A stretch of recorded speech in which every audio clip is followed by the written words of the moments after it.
बिस्मिल्लाहिर्रहमानिर्रहीम, अस्सलाम वालेकुम, गुड मॉर्निंग, सुबह बखैर। मैं हूँ महविश हबीब, सिटी एट 10 में खुशामदीद, इस उम्मीद और इस दुआ के साथ कि आपके दिन का जो आगाज़ है वो बेहतरीन हुआ होगा, अच्छा हुआ होगा, पुरसुकून हुआ होगा।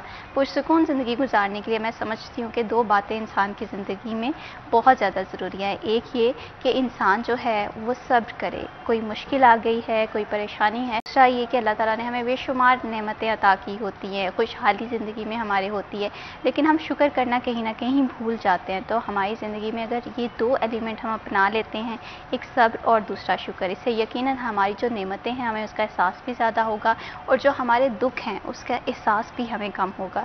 तो बस इसी तरह से अपनी ज़िंदगी बेहतर तौर पर जिएँ और अहद करें आज के दिन कि आपने अपनी ज़िंदगी को बेहतर बनाना है, छोटे छोटे इनिशिएटिव लेने हैं ताकि आपकी जो ज़िंदगी है वो बेहतर हो सके। और इसके साथ साथ मैं अक्सर एक बात कहती हूँ कि हमें आसपास के लोगों की भी मदद करनी है, क्योंकि सोसाइटी जो है वो इंडिविजुअली नहीं परवान चढ़ती। हम सबको जितना साथ लेकर चलेंगे इतना ज़्यादा हमारी सोसाइटी में अच्छा चेंज आएगा।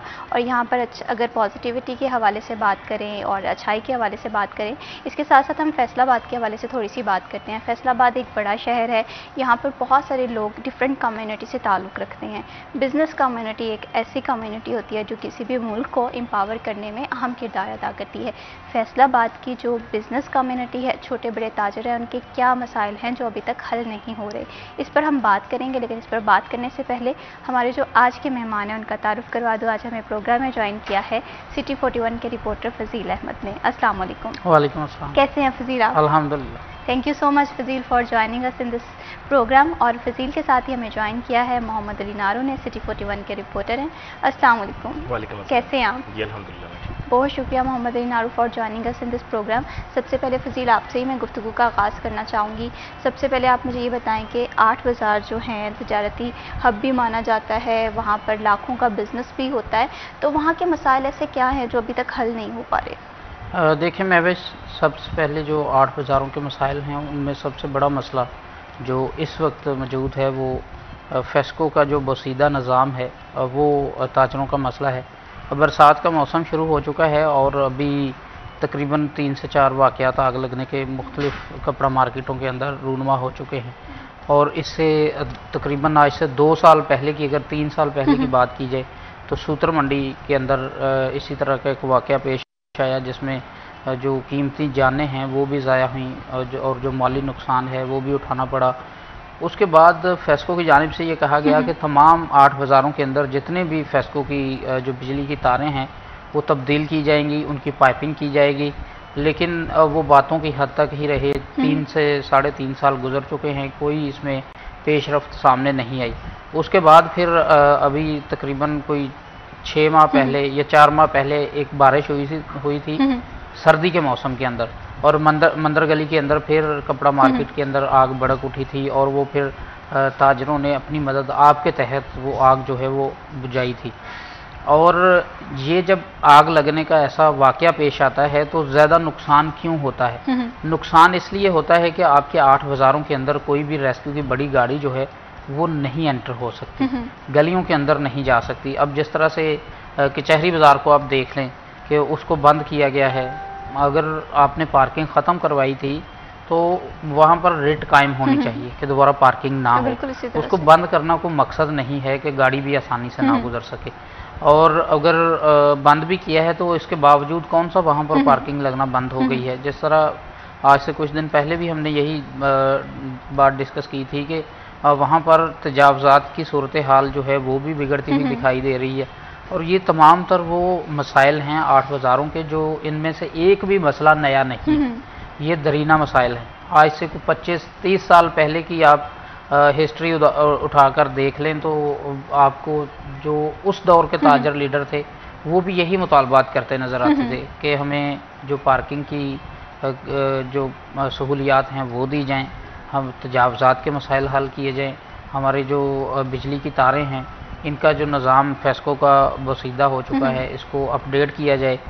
अब देखें, शटरों के ऊपर जब तारें गुज़र रही होती हैं, बारिश का मौसम होता है या फिर जो आपके ट्रांसफार्मर्स हैं वो उनका लोड वो आगे कम देते हैं, जबकि मार्केटों के अंदर तादाद ज़्यादा हो चुकी है कारोबारी तबके की, वो वहाँ पर ज़रूरत ज़्यादा लोड की है। तो इसकी वजह से शॉर्ट सर्किट होता है, आग भड़कती है, कपड़ा मार्केटें हैं, कपड़ा आग पकड़ता है, वो फिर तबाही होती है। इसी तरह से आप मदनी कॉटन सेंटर, जब आप रेल बाज़ार के अंदर एंटर होते हैं केसरी दरवाजे से, सबसे पहली मार्केट वो है। वो मार्केट के बाहर आप देखेंगे 2 ट्रांसफार्मर आपको लगे नज़र आएंगे, एक पुराना है और एक नया है। उस ट्रांसफार्मर को लगे 2 साल हो चुके हैं, 1.5 से 2 साल। तार भी मार्केट तक बिछाई जा चुकी है, लेकिन उस ट्रांसफार्मर से बिजली का कनेक्शन नहीं दिया जा रहा, और उस शॉर्ट सर्किट की वजह से, उस लोड के कम ज़्यादा होने की वजह से वहाँ पर पिछले दिनों में 3 बार आग लगी है उस मार्केट के अंदर। अब वो क्यों नहीं लोड दिया जा रहा, क्यों नहीं बिजली का कनेक्शन दिया जा रहा उस ट्रांसफार्मर से? जब बात की जाए तो मसला बात ये सामने आती है कि सिर्फ मसला पैसे का है, रिश्वत मांगी जाती है, रिश्वत का बाज़ार गर्म है फेस्को के अंदर, कोई पूछने वाला नहीं है। कारोबारी तबका है, वो टैक्स पेयर हैं, आप उनका अगर ट्रांसफार्मर दे दिया है तो आप बिजली का कनेक्शन भी बहाल करें। अब इसके अलावा जब ट्रांसफार्मर इंस्टॉल हो गया है तो इसके अलावा कोई बात पीछे नहीं बचती। सबसे ज़्यादा अहम होता है ट्रांसफार्मर का इंस्टॉल होना। जब वो हो चुका है तो आप बिजली का कनेक्शन दे दें, इसमें आपका भी फ़ायदा है, आपके कंज्यूमर का भी फ़ायदा है। लेकिन क्यों नहीं हो रहे ये मसाइल हल? ये इंतज़ामिया उसके करने के काम है कि जब कोई भी आपने काम करना होता है, अब जिस तरह से 8 बाज़ारों के लिए कहा है कि जी 1 करोड़ कोई 10 या 20 अरब के करीब ग्रांट जो है वो मंजूर हुई है, हम देखेंगे हमारी आंखों के सामने वो लगेगी और वो लगी नज़र नहीं आएगी, कहीं पर भी लगी नज़र नहीं आएगी। और इसी तरह से माजरत के साथ होता है कि जो फैसलाबाद शहर के 8 बाज़ार कारोबारी हब समझी जाती है, इसको हमेशा नज़रअंदाज किया जाता है। इसी तरह से आप घंटाघर को देख लें, वो विरसा समझा जाता है और उसकी तज़ीनो और आयश कभी है कभी हो जाए। उसके आप पार्क को जाकर देख लें तो घास नहीं उसका काटा जाता जल्दी। तो ये सारे मामलात 8 बाज़ारों के जो मसाइल हैं, इनको हल करने का मुझे नहीं लगता कि आज तक कोई यहाँ पर जो साहब बहादुर बैठते हैं उन्होंने कभी सोचा हो। वो अपनी कुर्सियाँ घुमाते हैं, वहाँ पर वो ठंडे कमरों में बैठकर घरों को चले जाते हैं, या फिर ट्रांसफ़र हो जाता है तो बस वो जाते हुए ताजरों से कहते हैं कि जी हमें ज़रा अच्छे से विदा कर दें कि हमने आपके बहुत सारे काम किए हैं। वो काम ये किए हैं कि ग्रांट गवर्नमेंट से भी आती है, ताजरों को भी कहा जाता है कि जी ये काम गवर्नमेंट ने ज़िम्मे लगाया है करने के, ये आप मिल बैठकर हम करते हैं सारे। वो इसी तरीके से गेम डाली जाती है और चले जाते हैं। बिल्कुल इसी तरह से फजील, अगर 8 बाज़ारों की इंपॉर्टेंस के हवाले से बात करें तो यकीनन ये फैसलाबाद का बहुत इंपॉर्टेंट इलाका है। यहाँ पर कारोबारी जो मराकज़ हैं वो भी कायम हैं, लोग जो हैं वो लाखों की तादाद में या हज़ारों की तादाद में महीने में आते हैं यहाँ पर ख़रीदारी के लिए। लेकिन जब यहाँ पर इतना बड़ा मसला देखेंगे कि बिजली की जो लटकती तारें हैं, यकीनन जो मानसून का सीज़न है हम देख रहे हैं इसका आगाज़ हो गया है, 1 से 2 महीने यही सीज़न चलेगा और ऐसे में बिजली की लटकती तारें किसी भी वाक़यात जो है वो रूनुमा हो सकता है, कोई भी वाक़या। तो शहरियों की जो जाने इनकी हिफाजत करना बहुत ज़्यादा ज़रूरी है। यहाँ पर मोहम्मद अनारू, मैं आपसे ये जानना चाहूँगी, यकीनन आपने भी 8 बाज़ारों का विज़िट किया होगा, कभी ख़रीदारी की गर्ज से किया होगा, कभी कवरेज के लिए किया होगा, वहाँ पर शहरियों से भी आपकी गुफ्तगू की होगी, तो वो इस मसले को किस तरह से देखते हैं? कितना ज़्यादा परेशान कुन है ये बात कि वहाँ पर लटकती तारें हैं जहाँ पर लाखों का कारोबार होता है? पहले तो शुक्रिया आपका महविश प्रोग्राम में वक्त देने के लिए। देखें, एक होता है गैर गुंजानाबाद इलाका और कुछ इलाके होते हैं गुंजानाबाद। और घंटाघर चौक या घंटाघर के अतराफ फैसलाबाद में गुंजान आबाद से भी ज़्यादा की हैसियत रखते हैं, क्योंकि पूरे शहर का झुकाव इस मार्केट की जानिब है, इन 8 बाज़ारों की जानिब है। किसी ने कुछ भी ख़रीदना है तो उसके जहन में सबसे पहले आता है कि मोहल्ले की मार्केट की निस्बत वहाँ से ज़्यादा सस्ती चीज़ उनको मैसर होगी, खा वो कपड़ा हो, वो इलेक्ट्रिसिटी का सामान हो, होम अप्लाइंसेस हो, कोई भी चीज़ हो। तो हर शहरी की कोशिश होती है कि वो रुख करे 8 बाज़ारों का, जिस हवाले से ये मसरूफ़ तरीन मकामात में से एक है। अब देखें, जो मसला है ये लटकते हुए तार या बेहंगम तार, बेतरतीब तार, झूलते हुए तार, तो उसका हम खमियाजा पिछले दिनों में, पिछले साल भी भुगत चुके, उससे पिछले साल भी भुगत चुके कि इस कदर ज़्यादा आतिशदी हुई, कई जाने गई, कई मसाइल सामने आए हमारे। लेकिन इसके बावजूद जो सवाल उठता है यहाँ पर कि आखिर जो हमारे मुतल्लिका इदारे हैं, फेस्को है, ज़िले इंतज़ामिया है, जिनका कंट्रोल है सारे का सारा, उनको होश क्यों नहीं आती, वो इसको संजीदा क्यों नहीं ले रहे इन चीज़ों को, कि आया इसके लिए ऐसी कौन सी गिदड़संगी करनी पड़नी है, इनको कौन सा अनोखा काम करना पड़ना है कि ये लटकते हुए तारों का मसला हल करवाना है इन्होंने। रोज़ाना की बुनियादों पर हम देखते हैं कहीं ना कहीं शॉर्ट सर्किट होता है, कहीं ना कहीं वाक़यात पेश आते हैं। जैसे कि फजील ने अभी जिक्र किया कि यहाँ मार्केटें इन्होंने बताई, ऐसे ही प्रेस मार्केट के हालात हैं, अमीपुर बाजार के अंदरूनी इलाके के यही हालात हैं। और जब ये झूलते हुए तार, लटकते हुए तार हर राहगीर की राह में आते हैं, शटर के ऊपर मौजूद है, दुकान के ऊपर मौजूद है, दुकान में मौजूद है, तो आया अगर कोई ऐसा वाकया पेश आया जिसकी हम भरपाई ना कर पाए तो फिर उसका जिम्मेदार कौन होगा, क्योंकि जान की तो कोई नेमुल बदल नहीं है किसी की जान का।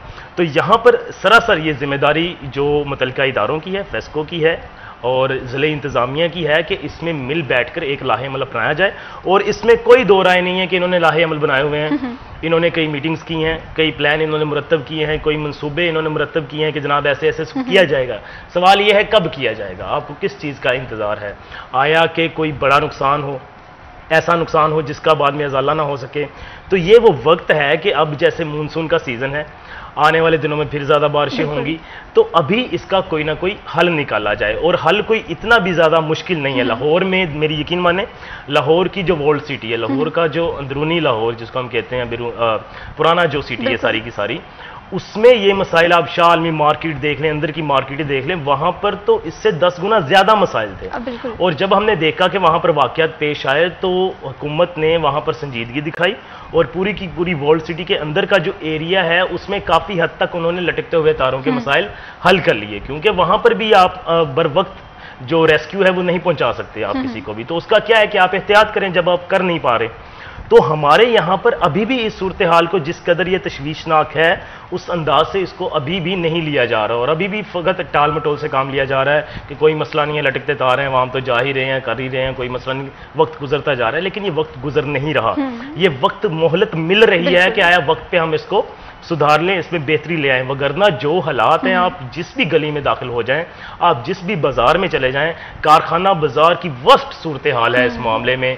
ठीक है, आप मदनी कॉटन मार्केट है, प्रेस मार्केट है, कचहरी बाजार के अंदरूनी इलाके हैं, जंग बाजार की मार्केटें हैं, तो लटकते तार सरों पर आए हुए हैं, कोई पता नहीं है। एक ही जगह पर कई कई मीटर नस्ब हैं एक साथ, उनमें कोई सेफ्टी बाउंड्री नहीं है, उनमें कोई सेफ्टी मेजरमेंट नहीं है। क्या है कि वो मीटर रीडर आ रहा है, मीटर रीडर जा रहा है, रीडिंग कर रहा है, आया किसने नोटिस लेना है, किसने चीज़ों को करना है। अब ताजिर है, उसकी पहुंच एहतजाज तक है, वो एहतजाज कर रहा है, वो इंतजामिया के नोटिस में ला रहा है कि हमारा ये मसला है। अब यहां पर आता है कि जनाब आपके पास पैसे नहीं है, तो इनके ही बकौल फेस्को पाकिस्तान की सबसे ज्यादा रिकवरी करने वाली कंपनी है।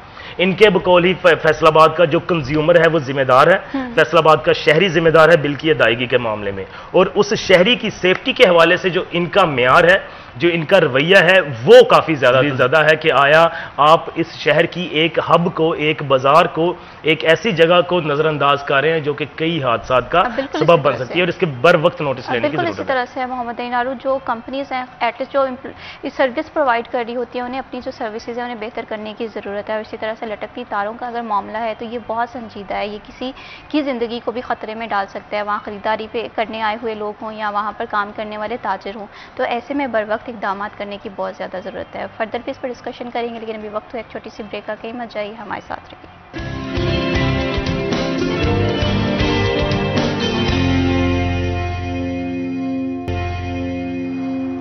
सिटी एट 10 में वंस अगेन खुशामदीद। बात हो रही है फैसलाबाद के मसाइल के हवाले से, और फैसलाबाद का अहम इलाका जो कि 8 बाज़ार हैं, जहाँ पर लाखों का कारोबार होता है, जहाँ पर बहुत सारे लोग ख़रीदारी की गर्ज से भी आते हैं, होलसेल की मार्केट भी यहाँ पर मौजूद है। लेकिन यहाँ पर हम बात कर रहे थे बेशुमार मसाइल हैं, जिसमें से एक आम मसला यहाँ पर लटकती हुई तारों का था, जिस पर शहरियों का पॉइंट ऑफ व्यू भी जाना। तो यहाँ पर मोहम्मद फजील, मैं आपसे ये जानना चाहती हूँ कि जिस तरह से हमने शहरियों का पॉइंट ऑफ व्यू जाना, जाहिर सी बात है ताजिर वहाँ पर काम की गर्ज से आते हैं, वो इस मसले को देख भी रहे होंगे, समझ भी रहे होंगे, उनकी जानिब से क्या क्या इक़दाम किए जा रहे हैं, क्या उनकी जानिब से इस मसले को हाईलाइट किया जा रहा है ताकि ये मसला हल होता हुआ दिखाई दे? देखिए महविश, ताजरों ने हमेशा ये मसला जो है उसको हाईलाइट किया है और मुतालबात किए हैं कि हमारे साथ मिलकर इसका कोई लाहे-अमल तैयार किया जाए।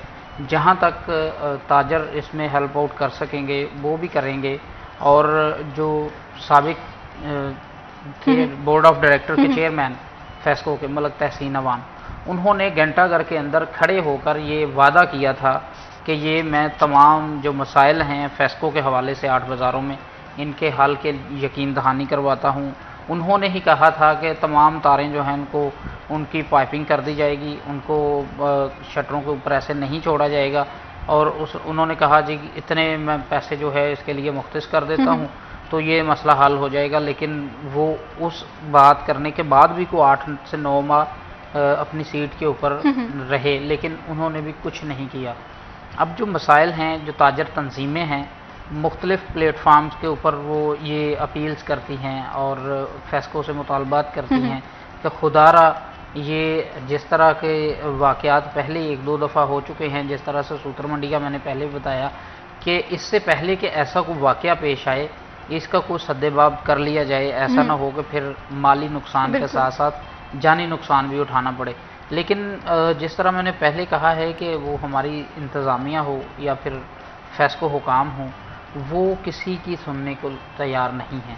अब देखें जो ताजर हैं उन्होंने ज़्यादा से ज़्यादा वो ये कर सकते हैं कि अगर कोई फंड्स का मसला है तो वो ये कह देंगे कि हम दुकानदारों से या बाज़ारों से अपने ताजरों से इकट्ठा कर देते हैं जितना हम कर सकते हैं।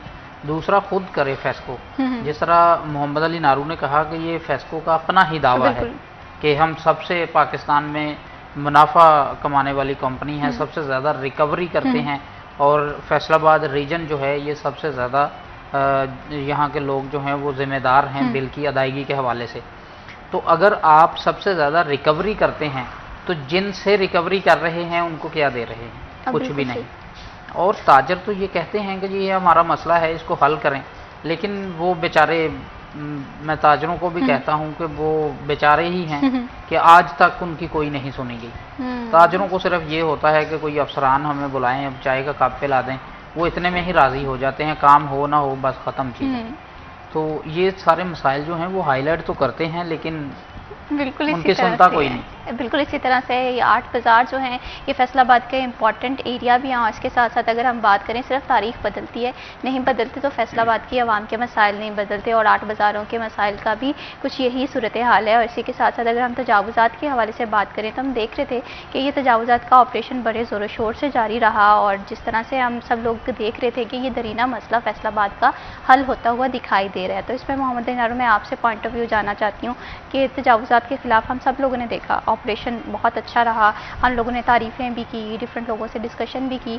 अब ये जो तजावुज़ात का इशू है ये कहाँ तक पहुँचा है? क्या अभी भी तजावुज़ात वहाँ पर मौजूद हैं या हल होता हुआ दिखाई दे रहा है ये मसला? इसको महविश हम 2 तरह से डील कर लेते हैं कि एक जो कमर्शियल तजावुज़ात के खिलाफ ऑपरेशन किया गया और एक जो रहायशी तजावुज़ात के खिलाफ ऑपरेशन किया गया है। देखें, इसमें तो कोई शक नहीं है कि फैसलाबाद की तारीख में इस कदर बड़ा तजावुज़ात के खिलाफ ऑपरेशन इससे पहले देखने में नहीं आया है। ऑपरेशन किया गया बाकायदा, और उसको बाकायदा मेंटेन करने के लिए उसको वहाँ पर टीमें भी मुरतब की गई कि जनाब आपने इसकी चेकिंग भी करनी है कि दोबारा से जो तजावुज़ात हैं वो कायम ना किए जाएं, वो अहम मार्केटें हों, बाज़ार हों, वो गली मोहल्ले हों।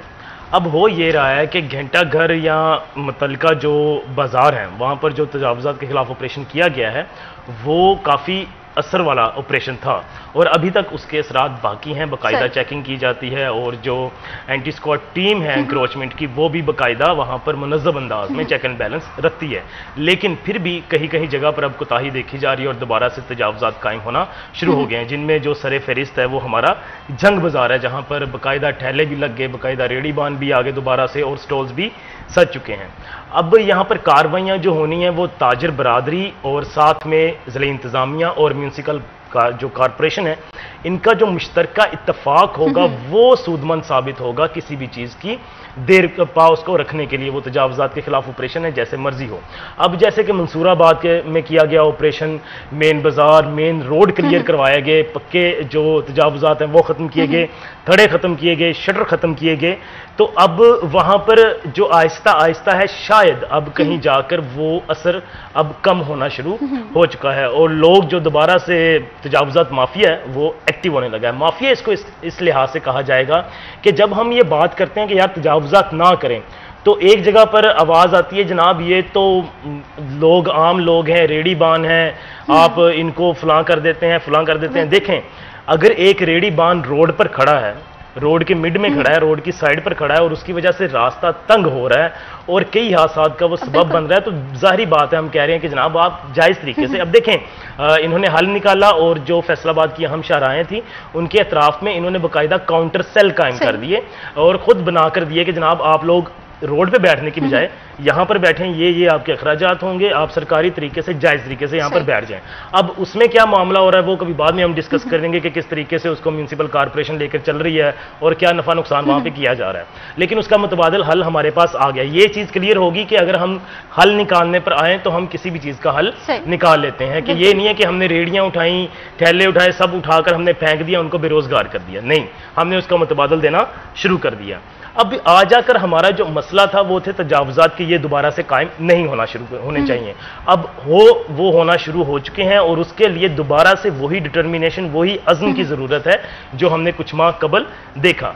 अब आ जाए रहायशी तजावुज़ात की जानिब से। रहायशी तजावुज़ात में फैसलाबाद के कुछ गिने चुने इलाकों में तगड़ा ऑपरेशन किया गया। गुलाम मोहम्मदाबाद हो गया, नाज़माबाद हो गया, ओल्ड नाज़माबाद, पुराना नाज़माबाद, इसमें ही पीपल्स कॉलोनी के कुछ इलाके आ गए, गौसिया चौक आ गया, पीपल्स कॉलोनी 1 के कुछ इलाके आ गए, कुछ फाटा की बाउंड्रीज में आते थे वो इलाके आ गए। रिहायशी इलाकों में कुछ इलाकों को नज़रअंदाज किया गया है जिस पर आवाम के शदीद तहफ़्फ़ुज़ात हैं कि यहाँ पर ऐसी कोई सियासी शख्सियात रहती हैं जिनकी बिना पर इन इलाकों की जानिब रुख तक नहीं किया म्यूनसिपल कॉर्पोरेशन ने, हाथा कि उन इलाकों की जानिब जाना चाहिए था, क्योंकि बिल्कुल उनके साथ वाले इलाके नाज़माबाद की अगर आप बात कर लें तो सारे का सारा उन्होंने मलिया मेड कर दिया, एक किस्म का एक एक गली में जाके उन्होंने उसको क्लियर किया है और उसके पास ही कई ऐसी शख्सियात के घर हैं जहां पर उनका रुख नहीं गया।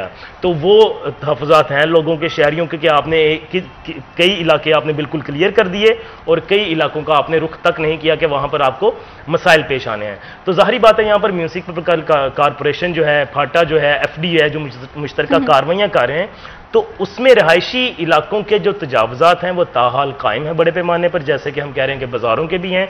तो इसमें एक मुस्तकिल मिजाजी, जैसे आपने 2 से 3 माह ऑपरेशन जारी रखा, रोज़ाना आपका प्लान आता रहा कि हमने यहाँ पर ये करना है, ये करना है, ये करना है। अब उसी ऑपरेशन को कंटिन्यू रखने के लिए, साथ में उसको ज़्यादा असरअंदाज बनाने के लिए आपकी जो बैकअप टीमें हैं वो मुतहरिक हों और बाकायदा चेक एंड बैलेंस रखें कि कहां पर दोबारा से कायम हो रहे हैं, कहां पर हमने ऑपरेशन करना है। अगर तो अभी से यहां से हाथ उठा लिए जाते हैं और इन चीज़ों को छोड़ दिया जाता है तो यकीन माने इसकी मद में जो तजावुज़ात कायम होंगे वो उखाड़ना इनके बस की बात नहीं होगा, क्योंकि शहरियों का फिर यकीन उठ जाएगा इस ऑपरेशन से, रिहायशी इलाकों के हवाले से, बाजारों के हवाले से, कि क्योंकि जो गिने चुने लोग हैं या फिर जो असर रसूख वाले लोग हैं उनकी सोसाइटी की जानिब रुख ही नहीं किया गया, उनको वैसे ही छोड़ दिया गया। तो ये बहुत ज्यादा एक आप यूं कह लें कि मुबहम सा ऑपरेशन हो जाएगा अगर इसको मुकम्मल नहीं किया गया। बाकायदा जैसे कि हमारे यहाँ पर जो डेप्यूटी CEO साहिबा हैं वो अपने पेज पर लगाती रही रोजाना की कार्रवाई कि आप ये इलाका क्लियर किया, ये इलाका क्लियर किया, और बाकायदा उसी पेज पर प्लान भी शेयर किया जाता रहा कि इस इलाके को हमने क्लियर करना है। तो अब शहरी बहुत ज्यादा अवेयर्ड हो चुके हैं, वो जानते हैं, वो चीज़ों को समझते हैं, जिम्मेदार हैं, वो ये भी समझते हैं कि आपने कहाँ पर ऑपरेशन किया, कहाँ पर क्या किया, कहाँ पर क्या किया, कौन कौन सी चीज़ें हुई हैं और कौन कौन सी चीज़ें बाकी रहती हैं। तो अब आपने ये जो ऑपरेशन शुरू किया है इसको पाया तकमील तक पहुंचाना है। अभी तो सिटी का इलाका मुकम्मल नहीं हुआ, आपने तो सदर का भी रुख करना है। तो जो सिटी का इलाका मुकम्मल करना है इसमें अभी काफ़ी ज़्यादा चीज़ें पड़ी हुई हैं, कॉलोनियाँ पड़ी हुई हैं, बाजार पड़े हुए हैं, ऐसे ऐसे इलाके हैं जहाँ पर तंग गलियाँ हैं, गुजरना दोबर हो जाता है, एक गाड़ी नहीं गुजर सकती।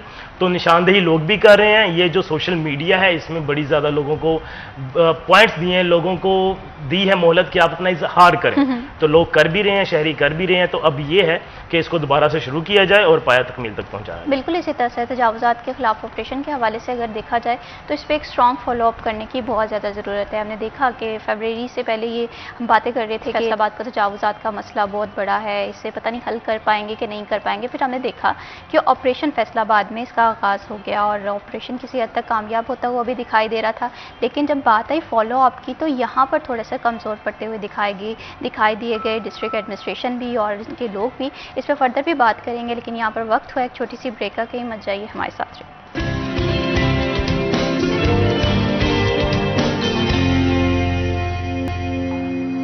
सिटी एट 10 में वंस अगेन खुशामदीद। बात कर रहे हैं फैसलाबाद के हवाले से, यहाँ की आवाम के मसाइल के हवाले से, और यहाँ से जो ताल्लुक़ रखते हैं वो बिज़नेस कम्युनिटी जो फैसलाबाद को एम्पावर करने के लिए, फैसलाबाद की ग्रोथ के लिए अहम किरदार अदा करते हैं, उनके मसाइल के हवाले से हम बात करेंगे। शायद उनके मसाइल जो हैं वो हल हो जाएँ। और इसके साथ साथ हम ब्रेक पे जाने से पहले बात कर रहे थे कि तजावुज़ात फैसलाबाद का एक बहुत बड़ा मसला था।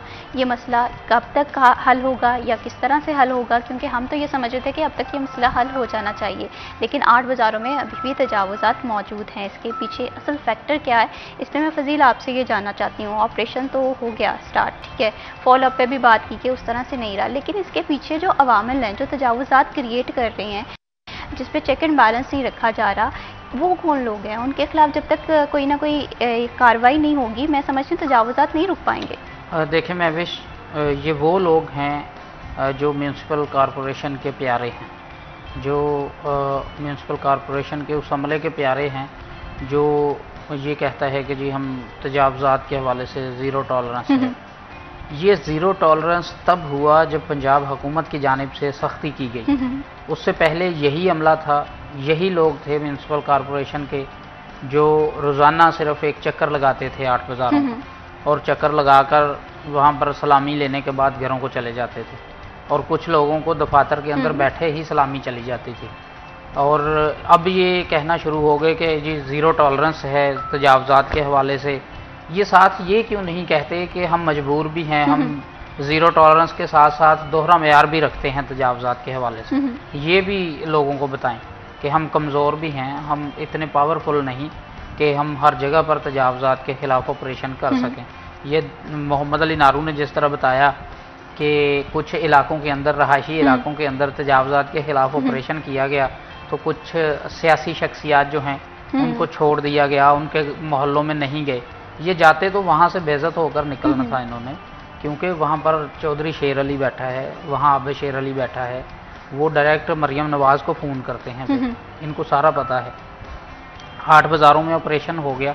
8 बाज़ारों के अंदर भी ऐसे बाज़ार हैं जहाँ पर अभी भी तजावुज़ात कायम हैं और वो गैर कानूनी हैं, लेकिन वहाँ पर जो हमारे ये अफसरान हैं ये कार्रवाई करने से कासिर हैं, क्योंकि वहाँ पर इनके ज़ाती तल्लुकात हैं। और जो इसके अलावा आप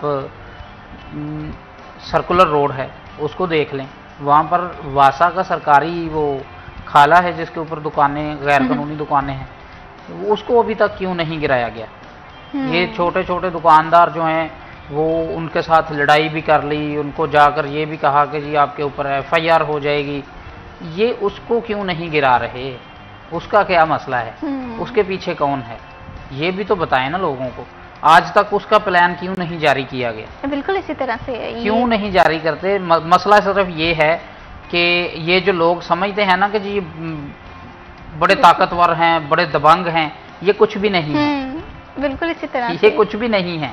ये उन लोगों से डरते वहां पर नहीं जाते। मैंने तो एक दफा कह भी दिया था, ऐसे खड़े हो गए, मैंने कहा जी आप वहां पर क्यों नहीं ऑपरेशन करते? फिर वो क्या? मुझे कहा कि आप शरारतें करते हैं हमारे साथ। मतलब फिर हम शरारतें करते हैं। मैंने कहा ये शरारत क्या है? मैं ठीक कह रहा हूँ, आप वहां पर ऑपरेशन करें। नहीं, हम जब हमारा तबादला होने लगेगा तो हम करेंगे। मैंने कहा तबादला होने लगेगा तब आपको कौन करने देगा, अभी करें आप। मतलब दोहरा म्यार है तजावुज़ात के ऑपरेशन के हवाले से। म्यूनसिपल कॉरपोरेशन का अमला जो है वो इंतहाई करप्ट अमला है। जिस तरह नारू साहब ने कहा कि ये जो रेडियाँ हटाकर, छाबड़ियाँ हटाकर जो मरियम नवाज़ वज़ीर आला हैं उनकी तस्वीर अवेज़ा करके दुकानें दी जा रही हैं, तो इस पर हम कभी फिर बात करेंगे। फिर कब बात होगी पता नहीं, कल हो ना हो, अभी कर लेते हैं। ये बात है कि 10-10 हज़ार रुपये मांगते हैं लोगों से, म्यूनसिपल कॉरपोरेशन का अमला मांगता है।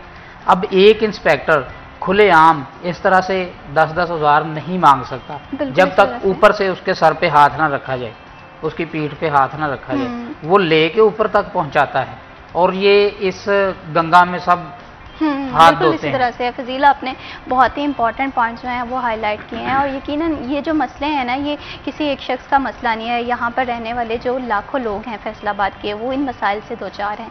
यहाँ पर बिजनेस करने वाली कम्युनिटी है वो इन सारे मसलों से दो चार है, क्योंकि तजावुज़ात जो हैं, हम हर कोई चाहता है कि फैसलाबाद तजावुज़ात से पाक हो। इसके लिए कोशिशें करनी है, स्ट्रॉन्ग फॉलोअप रखना है।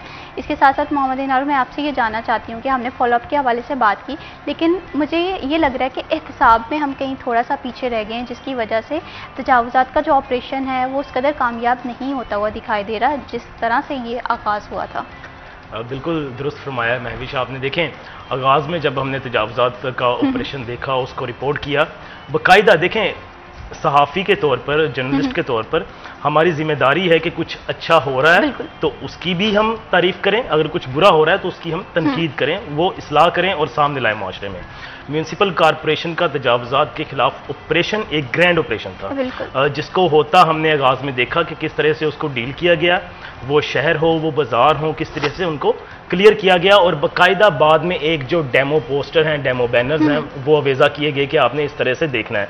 और बाज़ारों में हमें कुशादगी भी दिखाई दी, उसकी मतबादल उन्होंने सर्विसेज भी चलाई कि किस तरह से हमने इसको ज़ीरो ट्रैफिक बनाना है। अब ये सब कुछ हो रहा था, जिसके बाद बाकायदा जो हमारा ऑपरेशन है वो सुस्त रवि का शिकार हुआ, फिर सुस्त रवि के बाद टारगेटेड हुआ, फिर प्लांटेड हुआ कि इन चीज़ों को नहीं छेड़ा जाएगा जहां पर ये चीज़ें नहीं हैं। आगाज़ में तो समत बिल्कुल दुरुस्त थी और हमने चीज़ों को क्लियर होता देखा और शहरियों ने भी उसकी नफ़ी नहीं की। देखें, फैसलाबाद के जो अवाम है जब वो सही होता देखते हैं तो उसकी तारीफ भी करते हैं, गलत बयानी होगी तो उसके खिलाफ बाहर भी आते हैं। ताजिर तबका है एक बड़ा, एक मजदूर तबका है, तो उसको अपने साथ वो रिलेट करते हैं, चीज़ों को समझते हैं कि आया फैसलाबाद में क्या हो रहा है, क्या हो नहीं रहा है। जिस तरह से इन्होंने रिहायशी आबादियों को टारगेट किया, बाज़ारों को टारगेट किया, लोगों ने इस तरीके से इनको एक्सेप्ट किया कि चलो सबके साथ हो रहा है, मेरी दीवार नहीं गिरेगी, साथ वाले की भी गिरेगी और पूरी की पूरी कॉलोनी क्लियर होगी। ये मेरी दुकान के आगे मसला नहीं होगा, पूरी दुकानों के आगे, पूरे बाजार के आगे इसको क्लियर किया जाएगा। तब तक तो बिल्कुल वेल एंड गुड था। जब हमने इसको टारगेट कर लिया और बाद में हम देख रहे हैं कि एक गली को छोड़ के पिछली 4 गलियां क्लियर कर दी हैं और एक गली आई है तो उसके हम वैसे ही जो इंस्पेक्टर साहब हैं वो नजरअंदाज करके गुजर चुके हैं कि नहीं नहीं इधर नहीं जाना, आगे चल जाओ, ठीक है ना। तो जब ये वाले मामला शुरू हुए, इंस्पेक्टर को पीछे से हदायत होती है, बिल्कुल जी बिल्कुल। तो जब ये मामला हमने होते देखे हैं, जब आप शफाफियत में कमी बेशी करेंगे तो आप जो भी काम कर रहे हैं वो सही से नहीं हो पाएगा। तो अब फैसलाबाद के अवाम मुंतजिर हैं कि जो इलाके छोड़ दिए गए हैं, जो बाजार छोड़ दिए गए हैं, उनमें म्यूनसिपल कॉरपोरेशन क्या करती है। जैसे कि अभी दरमियान में हमारा ईद उल अज़हा का वक्फा आ गया, उसमें बड़ी तैयारियां करनी होती हैं पूरे के पूरी इंतजामिया ने। फिर पिछले दिनों में मुहर्रम उल हराम हमारा अभी ताज़ा गुजरा है। तो अब देखना है कि हमने इसको कैसे करना है, क्या करना है। अब दोबारा से रूटीन में म्यूनसिपल कॉरपोरेशन आती है, नहीं आती है, ये जो टैग है ना हमारे यहाँ पर, ये एक बड़ा मसला हो चुका है कि हम इदारे की बजाय अफसर को लेकर चलते हैं। शख्सियत परस्ती नहीं होनी चाहिए, एक इदारे का मोटिव होना चाहिए, इदारे का एक तरीकाकार होना चाहिए। अगर म्यूनसिपल कॉरपोरेशन में एंटी इंक्रोचमेंट कोड है तो उसको मुस्तकिल अमल करना चाहिए, मुस्तकिल काम करना चाहिए। ये किसी इंस्पेक्टर के साथ, किसी अफसर के साथ, किसी सीईओ के साथ जी फलां बंदा आया था उसने बड़ा काम कर दिया, नहीं, ऐसा नहीं होना चाहिए। इदारे का एक रवैया होना चाहिए कि फैसलाबाद में इंक्रोचमेंट नहीं होगी तो ये नहीं करने देंगे, ये इदारे का मोटिव होना चाहिए। और उस लिहाज से जब काम होना शुरू हो जाएगा, ऊपर चाहे इंस्पेक्टर बदले, सीईओ बदले, डीओ बदले, कोई भी बदले, फिर वो इदारे की रविश तब्दील नहीं होती। हमारे यहाँ पर ये होता है कि एक बंदा आता है, वो जरा काम में तेजी दिखा देता है, वाह वाह समेट कर साइड पे हो जाता है। फिर वो बंदा हमारे लिए मिसाल तो बन जाता है, लेकिन उसका काम हमारे लिए मिसाल नहीं बन पाता जो कि मुस्तकिल बुनियादों पर आवाम को रिलीफ दे सके। अभी जब हम बाजारों का रुख करेंगे, जब गली मोहल्लों का रुख करेंगे, तो अभी भी बाकियात पड़ी हुई है मलबों की, लोगों ने हटाई तक नहीं है। जैसे हमने जिक्र किया कि फैसलाबाद में जो बड़ा ज्यादा टारगेट किया गया इलाकों में, उनमें गुलाम मोहम्मदाबाद था हमारा, और सबसे बढ़कर ये नाजिमाबाद था जिसकी हर गली में मलबा ही मलबा हमें दिखाई दिया। और उसी नाजिमाबाद के करीब ऐसे इलाकों को नजरअंदाज कर दिया गया जिसके सब मुंतजर थे कि शायद उस तरफ भी जाएंगे, वहां पर इनकी शफाफियत खुलकर सामने आ जाएगी। बिल्कुल इसी तरह से कम्प्रीहेंसिव प्लानिंग की बहुत ज़्यादा ज़रूरत है। और जब ऑपरेशन के हवाले से बात करें, वो ऑपरेशन जिसमें बहुत सारी आवाम जो है वो कहीं ना कहीं कनेक्टेड है, तो तमाम तर लोगों के लिए एक जैसी सर्विसेज प्रोवाइड करना बहुत ज़्यादा ज़रूरी है। फर्दर भी इस पर बात करेंगे, लेकिन यहाँ पर वक्त है एक छोटी सी ब्रेक का, कहीं मत जाइए, हमारे साथ रहिए।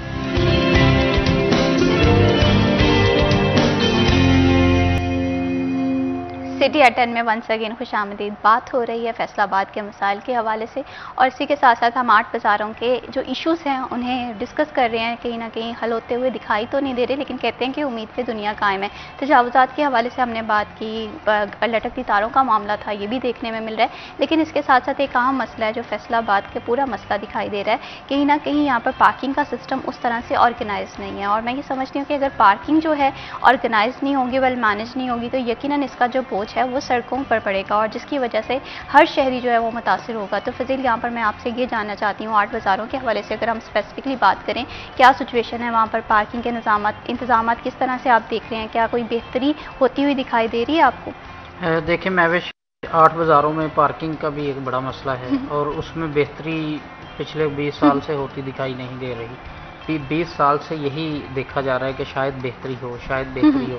अब पार्किंग कंपनी जो है वो फैसलाबाद पार्किंग कंपनी, आप ये देखें कि कचहरी बाज़ार के अंदर सिर्फ रोज़ाना की बुनियाद पर 10,000 के करीब मोटरसाइकिल एंटर होती है, जहाँ से वो 20 रुपये पर्ची के ऊपर लिखा होता है, जबकि वो लोगों से 30 रुपये 40 रुपये वसूल करते हैं पार्किंग की मद में। इसके अलावा आप सर्कुलर रोड पे आ जाएं, वहाँ पर गाड़ियों की पार्किंग, आप उसके बाद फिर रेलवे रोड से आप FIC की तरफ जाएं, वहाँ पर पार्किंग, वो पार्किंग कंपनी पैसे वसूलती है। इसके अलावा अमीनपुर बाज़ार के अंदर एक जगह है, वहाँ पर पार्किंग लगती है, पार्किंग कंपनी फ़ीस लेती है। और ये फ़ीस जाती कहाँ पर है? कौन आखिर खा जाता है ये सारे पैसे जो लगाए नहीं जाते उस एक पार्किंग प्लाजे के ऊपर जो 2015 के अंदर शुरू हुआ था? इतने पैसे इकट्ठे करने के बावजूद पार्किंग कंपनी नुकसान में रहती है। उसके जो डायरेक्टर हैं वो कोई ना कोई शहर से बंदा पकड़कर उसको एजाजी तौर पर लगाया जाता है, तनख्वाह उसको नहीं दी जाती। तो फिर पैसे कौन लेके जाता है ये? और फिर पार्किंग कंपनी के लोग जो वहाँ पर खड़े किए होते हैं वो लोगों से 30 रुपये 40 रुपये वसूलते हैं, पर्ची के ऊपर 20 रुपये लिखे हैं। जब कोई बहस करता है तो उसको कहते हैं कि जी आपने जो करना कर लो। जब कोई देखते हैं कि कैमरा आ गया है तो वो फौरी तौर पर कहते हैं जी 20 रुपये ले लें, आप 20 रुपये ही दे दें। तो पैसे इकट्ठे किए गए, पार्किंग कंपनी ने पैसे इकट्ठे किए, लेकिन शहर पे लगाए कहीं पर भी नहीं। वो एक पार्किंग प्लाजा है जो अभी तक मुकम्मल नहीं हो सका और ये 10 साल हो चुके हैं उसको शुरू हुए। तो पार्किंग कंपनी जो है वो समझ नहीं आ रही कि क्या कर रही है। पार्किंग के इतने ज़्यादा मसाइल हैं, आप फैसलाबाद शहर की मेन जो मार्केट्स हैं वहाँ पर कहीं भी चले जाएं आपको पार्किंग नहीं मिलेगी। आपको अपने किसी न किसी दीवार पर लिखा होगा कि अपनी जिम्मेदारी पे आपने मोटरसाइकिल या गाड़ी खड़ी करनी है। तो पार्किंग कंपनी जो है वो जो एक पर्ची देती है जो मोटरसाइकिल आप खड़ी करते हैं, तो उसके ऊपर भी लिखा होता है कि किसी भी ऐसी चोरी या दूसरी सूरत हाल के अंदर हम नुकसान के ज़िम्मेदार नहीं हैं। तो आप पैसे किस चीज़ के ले रहे हैं? अगर वहाँ से चोरी ही होनी है मोटरसाइकिल, और कचहरी बाज़ार के अंदर होती रही हैं चोरी मोटरसाइकिलें, जब वहाँ पर पार्किंग लगती थी तो वो पार्किंग का अमला ही उसमें मुलव्वस पाया गया था। तो ये सूरत हाल है, पार्किंग के कोई मसाइल हल नहीं हो रहे।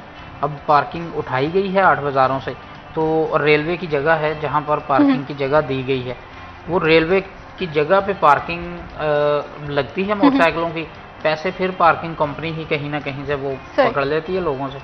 वो पैसे कहाँ पर जाते हैं, इसका ऑडिट होता है नहीं होता, ज़िला इंतज़ामिया उनसे पूछती है नहीं पूछती, किसी को कुछ पता नहीं। बिल्कुल इसी तरह से फजील, पार्किंग का मसला है फैसलाबाद का बहुत अहम मसला है और इसकी वजह से हम देखते हैं कि जो सड़कों पे बोझ है वो भी काफ़ी ज़्यादा बढ़ जाता है। और इसके साथ साथ अगर पार्किंग का जो निज़ाम है ऑर्गेनाइज नहीं होगा तो बहुत ज़्यादा गैर कानूनी पार्किंग भी हमें देखने को मिलेगी, जिसकी वजह से चोरी डकैती की वारदातें जो है वो भी बढ़ेंगी, जाहिर सी बात है, और जिसमें जो नुकसान है वो शहरियों का होगा। मोहम्मद अली, यहाँ पर मैं आपसे ये बात जानना चाह रही हूँ कि जिस तरह से हम बात कर रहे थे पार्किंग प्लाजा की, अभी फजील ने बताया कि 2015 से हम यही सुनते आ रहे हैं कि फैसलाबाद में पार्किंग प्लाजा बनेगा, पार्किंग प्लाजा बनेगा। 2025 आ गया लेकिन पार्किंग प्लाजा अभी भी मुकम्मल तौर पे तामीर नहीं किया गया। इसके पीछे कौन से फैक्ट्स एंड फिगर्स हैं, कौन से अवामिल हैं जो हमारे शहर को एक वेल ऑर्गेनाइज शहर नहीं बनने दे रहे? महविश, बड़ा बेसिक क्वेश्चन है आपका। देखें, किसी भी मामले में जब किसी भी तरह से मफादात जुड़ जाएंगे तो वो काम डिले का शिकार हो जाएगा, तखीर का शिकार हो जाएगा। हमारे यहाँ पर जो अवामी मंसूबे होते हैं उनमें अगर तेज़ी आ जाए या वो मुकम्मल हो जाए तो उसका मतलब ये होता है कि वो रिलीफ पहुँचाने लगे हैं आम शहरियों को, लोगों को। अब देखें, प्लाजा बनेगा सरकारी खाते पे, वहाँ भी बाकायदा एक पूरी टीम होगी, मुनज़्ज़म अंदाज में वो वर्क करेगा, वहाँ पर गिरा फरोशी नहीं की जा सकेगी, ज़्यादा दाम वसूल नहीं किए जा सकेंगे, ज़्यादा फीस वसूल नहीं की जा सकेगी। एक मुकम्मल परफेक्ट रेट होगा जिसके ऊपर आप बाइक पार्क करेंगे, जिसके ऊपर आप गाड़ी पार्क करेंगे। उससे हटकर जब हम दूसरी जानिब देखते हैं कि इशू क्या आ रहा है कि उस प्लाजे के मुतबादिल जो जगह जगह पर पार्किंग है, कचहरी बाजार के बाहर अलग है, FIC के बाहर अलग है, रेलवे रोड के बाहर अलग है, कोतवाली के बाहर अलग है, तो वहां पर क्या है जी, रेट भी कोई 20 मांग रहा है, कोई 30 मांग रहा है, मन चाहे अपने रेट्स हैं। जब ठेकेदार देखता है कि कोई इंक्वायरी होने लगी है, कोई मसला बनने लगा है, कोई हाकिम आ गया है, कोई कुछ आ गया है, तो तब वो साथ में जो पर्ची है वो बिल्कुल फ्लैट हो जाती है और वो सरकारी रेट ही आगे से मिलते हैं। अब यहां पर सवाल ये बनता है कि आया हम बेसिक जो बुनियादी चीजें हैं उनमें ही उलझे हुए हैं, उन्हीं में से हम बाहर नहीं निकल पा रहे। हमने दुनिया का मुकाबला क्या करना है, हमने साइंस में कैसे आगे बढ़ना है, हमने तालीम में कैसे आगे बढ़ना है, हमने सेहत में कैसे आगे बढ़ना है, हमने दुनिया का मुकाबला किन चीज़ों में करना है, हत्ता कि हम अपनी बुनियादी चीज़ों से ही बाहर नहीं आ रहे।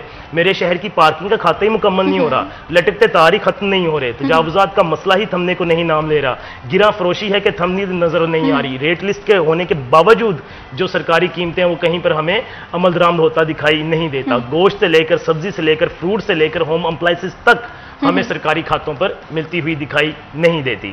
ऊपर अगर टैग भी लगा है कीमत का तो वो कह देता है ये तो पीछे से इतने की फ्री है, मैं कैसे बेचता हूं। तो जहां पर आपकी इंतजामिया है, आपके इदारे हैं, लोग बैठे हुए हैं, मुतल्लिका टीमें हैं, सब डिपार्टमेंट्स मौजूद हैं, उसके बावजूद कानून की हुक्मरानी नहीं है, तो यहां पर ज़िले इंतजामिया की नाहली नहीं है, तो फिर और क्या है। यहां पर मफादात की बात की जा रही है, बस मफादात हैं। ये तो हमने बाहर की चीदा पार्किंग काउंट करवाई है। आप अस्पतालों में चले जाएं, आप किसी बैकवर्ड एरिया में चले जाएं, वहां तो दूसरा सवाल नहीं करने देते आपको, पूछने तक का हक नहीं है कि भाई आपने 20 की बजाय 50 रुपए मुझसे क्यों लिए। वो कहेगा बाहर निकालो गाड़ी, यहां से बाइक उठाओ, बाहर लगा दो जहां पर मर्जी, वो दूसरी बात नहीं सुनेगा। तो इस जदीद दौर में हमारे मसाइल क्या है, लटकते तार, पार्किंग, बिजली के मसाइल, ये चीजें वो हैं जो अब हमें कब से निकल जाना चाहिए था। ये जो 2015 का प्लाजा तामीर हो रहा है, अगर ये बर वक्त तामीर हो जाता तो आपके आधे से ज्यादा घंटा घर के जो पार्किंग के मसाइल हैं वो इसने कवर कर जाने थे। ठीक है, दूसरी तरफ आपके पास रेलवे का इतना ज्यादा एरिया पड़ा हुआ है, खाली है सारे का सारे की सारी फ्लैट जमीन है। आप उस पर एक ज़िले इंतजामिया रेलवे से इनकी आपस में गुफ्तगू का मुकाम ये है, इनकी आपस में बातचीत ये है कि ये अवामी मसाइल को लेके कितने संजीदा हैं। एक इदारा दूसरे इदारे से बातचीत करने के लिए तैयार नहीं है कि आप मुस्तकिल बुनियादों पर हमें वो सारा का सारा एरिया पार्किंग के लिए दे दें। जब रेलवे के इनके साथ फड्डा होता है वो अपनी जगह खाली करवा लेता है, इनकी बात मानी जाती है तो कुछ दिनों के लिए पार्किंग के लिए जगह मिल जाती है, बाद में पता चलता है कि अब वो ठेका खत्म हो गया है। तो मुस्तकिल बुनियादों पर ये तो गली मोहल्ले की लड़ाइयां होती हैं, जैसे वो उम्र सीधा खवातीन की के अब ये हो गया चल तू मेरा सूट वापस कर देते, आ हो गया चल तू मेरे घरों को मंजा चौक के अपने घर अगे ले गया। ये वाले मसाइल हैं इनके। इंतजामिया तो हमें दिखाई नहीं देती, मतलब कि ये क्या तुक बनता है कि जी वो फलां रेलवे के साथ फड्डा हुआ है, रेलवे ने अपनी जमीन खाली करवा ली, पार्किंग खत्म कर दी उन्होंने। तो यहां पर हमें एक तो संजीदगी दिखाई नहीं देती, मैच्योरिटी भी दिखाई नहीं देती, और सबसे बढ़कर के जो अवामी तरजीहात हैं वो इनके पेश नजर नहीं है। अगर ये पेश नजर नहीं रहती तो हमने क्या करना है। ये 21वीं सदी चल रही है, दुनिया क्या से कहां पर पहुंच रही है, क्या क्या चीजें हो रही हैं। लोग खला में देख रहे हैं कि हमने खला में ज़राअत का काम करना है, हमने फलां करना है, और हम क्या कर रहे हैं जी हमारी ये वाली पार्किंग नहीं क्लियर करने दे रही, ये वाली। तो यहाँ पर बुनियादी तौर पर मिल बैठकर संजीदा रवैया, यहाँ पर कोऑर्डिनेशन की बहुत ज़्यादा ज़रूरत है, ऐसी पॉलिसीज मुरतब कराने की ज़रूरत है जो कि लॉन्ग टर्म हो और जिनके असरात हम देखें कि फैसलाबाद पर हो रहे हैं और एक अच्छे असरात हम देख रहे हैं, शहरियों की ज़रूरियात पूरी हो रही हैं।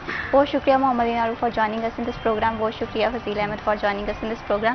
फैसलाबाद के शहरियों के हवाले से मैं अक्सर प्रोग्राम में कहती हूँ कि बहुत छोटी छोटी सी ज़रूरियात हैं। ये लोग चाहते हैं कि ऐसा शहर हो जहाँ पर पार्किंग का निज़ाम बेहतर हो, जहाँ पर तजावुज़ात ना हो, जहाँ पर बुनियादी सेहत के मसाइल उस तरह से ना हो। तो इसे हल करने के लिए जितने ज़्यादा इक़दाम करने की ज़रूरत है उतने इक़दाम करने पड़ेंगे। अभी वक्त हो एक छोटी सी ब्रेक का, कहीं मत जाइए, हमारे साथ रहिए।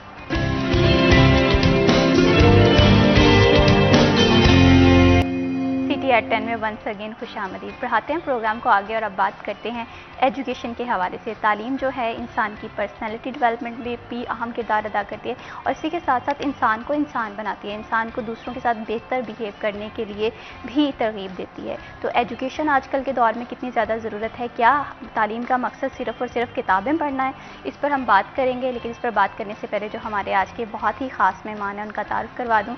और आज हमें प्रोग्राम में ज्वाइन किया है मियाँ आसिफ सरदार साहब ने। आप मोटिवेशनल स्पीकर भी हैं, माहिर तालीम भी हैं।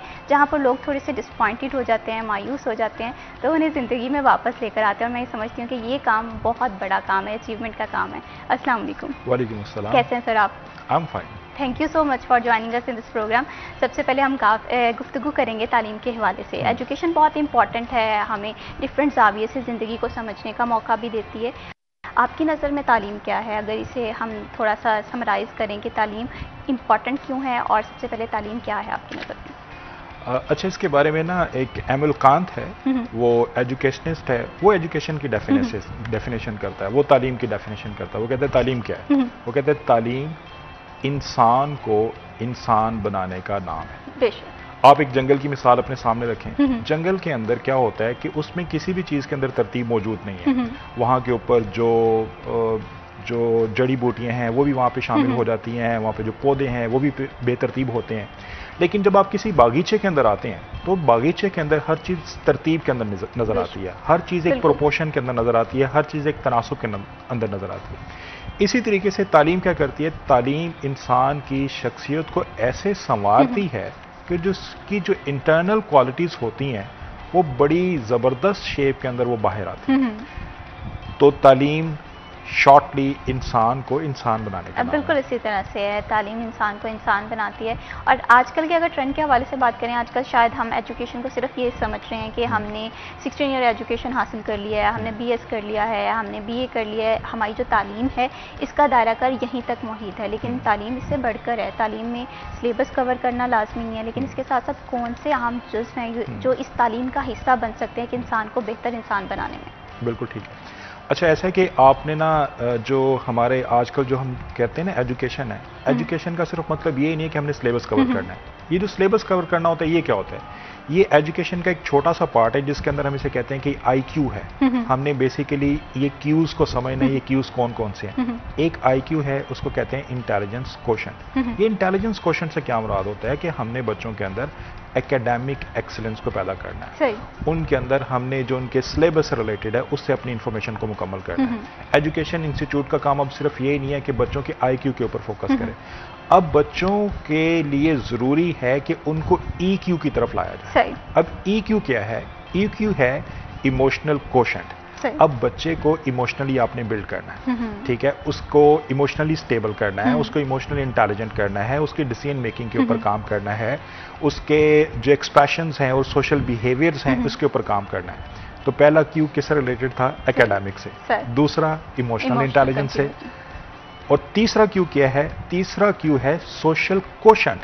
अब जरूरी है बच्चों को हम सोशल नेटवर्किंग सिखाएं, बच्चों को बताया जाए कि सोशली किस तरीके से एक्टिव हुआ जाता है, सोशली उन्हें स्मार्ट होना सिखाया जाए। तो एजुकेशन इंस्टीट्यूट्स का काम क्या है? SQ के ऊपर काम करें। और चौथा जो क्यू है वो बड़ा इंपॉर्टेंट है। वो चौथा क्यू कौन सा है? वो है एडवर्सिटी क्वोशेंट। एक्चुअली जरूरत है बच्चों को सिखाने की कि आपने एडवर्स सिचुएशंस के अंदर कैसे परफॉर्म करना है। जब प्रैक्टिकल लाइफ के अंदर हम आते हैं ना, तो प्रैक्टिकल लाइफ के अंदर सारा कुछ किताबों में लिखा हुआ नहीं मिलता। फिर हमारे सामने बहुत सारी अनसीन सिचुएशंस आती हैं, अनसीन फिनोमेना आते हैं। तो एक्चुअली एडवर्सिटी क्वोशेंट क्या है? एडवर्सिटी क्वोशेंट ये है कि हम बच्चों को तैयार करके रखें कि जब एडवर्स सिचुएशन आ जाएगी, जब क्राइसिस की सूरत आ जाएगी, तो आपने कैसे मैनेज करना है। वैसे आजकल एक 5वें क्यू के ऊपर बात हो रही है, वो है क्रिएटिविटी क्वोशेंट। तो जब आप बच्चे को IQ सिखाएंगे, EQ सिखाएंगे, AQ सिखाएंगे, SQ सिखाएंगे और क्रिएटिविटी क्वोशेंट सिखाएंगे ना, तो फिर हम समझेंगे कि तालीम का मकसद पूरा हो रहा है। बिल्कुल इसी तरह से क्रिएटिविटी भी बहुत ज़्यादा ज़रूरी है और इसी के साथ साथ इंसान में डिसीजन मेकिंग जो है वो बहुत ज़्यादा ज़रूरी होती है। हम देखते हैं कि हमारे पास बड़ी बड़ी डिग्रीज होती हैं, लेकिन हम अपनी फैसला साजी की जो सलाहियत है उसमें थोड़ा सा कमज़ोर दिखाई देते हैं। इसी तरह से जो हमारी इमोशनल कंसिस्टेंसी है वहाँ पर भी हम कहीं ना कहीं वीक पड़ते हुए दिखाई देते हैं। तो ये बहुत ज़्यादा ज़रूरी है, कैरेक्टर डेवलपमेंट के लिए भी बहुत ज़्यादा ज़रूरी है और एक इंसान को बेहतर इंसान बनाने के लिए भी बहुत ज़्यादा ज़रूरी है। यहाँ पर इसके साथ साथ जैसा कि हमने इंस्टीट्यूट्स के हवाले से भी बात की, तो मैं समझती हूँ कि तालीम के साथ साथ तरबियत बहुत ज़्यादा ज़रूरी है। आजकल की तरबियत को आप किस पॉइंट ऑफ व्यू से देखते हैं? कहाँ पर थोड़ी सी बेहतरी की गुंजाइश आप समझते हैं वहाँ पर होनी चाहिए? अच्छा, बिल्कुल आपने बड़ा रेलिवेंट बात की है। जब भी हम तालीम की बात करते हैं ना, तो आपने महसूस किया होगा कि तालीम का जो लफ्ज़ है ना, वो अकेला नहीं बोला जाता। तालीम के साथ ही एक लफ्ज़ बोला जाता है, वो क्या है? तरबियत। तो तालीम और तरबियत इदारों का काम, एजुकेशनिस्ट का काम सिर्फ तालीम देना नहीं है, बच्चों को सिर्फ नंबर गेम का हिस्सा बनाना नहीं है, बल्कि ज़रूरी है कि उनकी तरबियत की जाए, उनका कैरेक्टर बिल्ड किया जाए। अब फिर कैरेक्टर क्या है? कैरेक्टर एक ये सेट ऑफ वैल्यूज होता है, सेट ऑफ बिलीव्स होता है, सेट ऑफ प्रिंसिपल्स होता है जो हेल्प कर रहा होता है आपकी डिसीजन मेकिंग के ऊपर, जो असरअंदाज हो रहा होता है आपकी थॉट्स के ऊपर। तो एजुकेशन इंस्टीट्यूट्स का काम ये है कि बच्चों के अंदर वो set of values, set of principles और सेट ऑफ यानी जो हैबिट्स है वो डेवलप करें, ताकि उनकी जो तरबियत वाला जो एलिमेंट है ना वो मुकम्मल हो सके। बिल्कुल इसी तरह से तालीम के साथ साथ तरबियत भी उतनी ही मायने रखती है। इसमें एजुकेशन इंस्टीट्यूट्स हैं वो भी अहम रोल प्ले कर सकते हैं, लेकिन दूसरा जो अहम ज़रिया है तरबियत का वो हमारे पेरेंट्स होते हैं। और कहते हैं कि माँ की जो गोद है वो पहली दरसगाह होती है।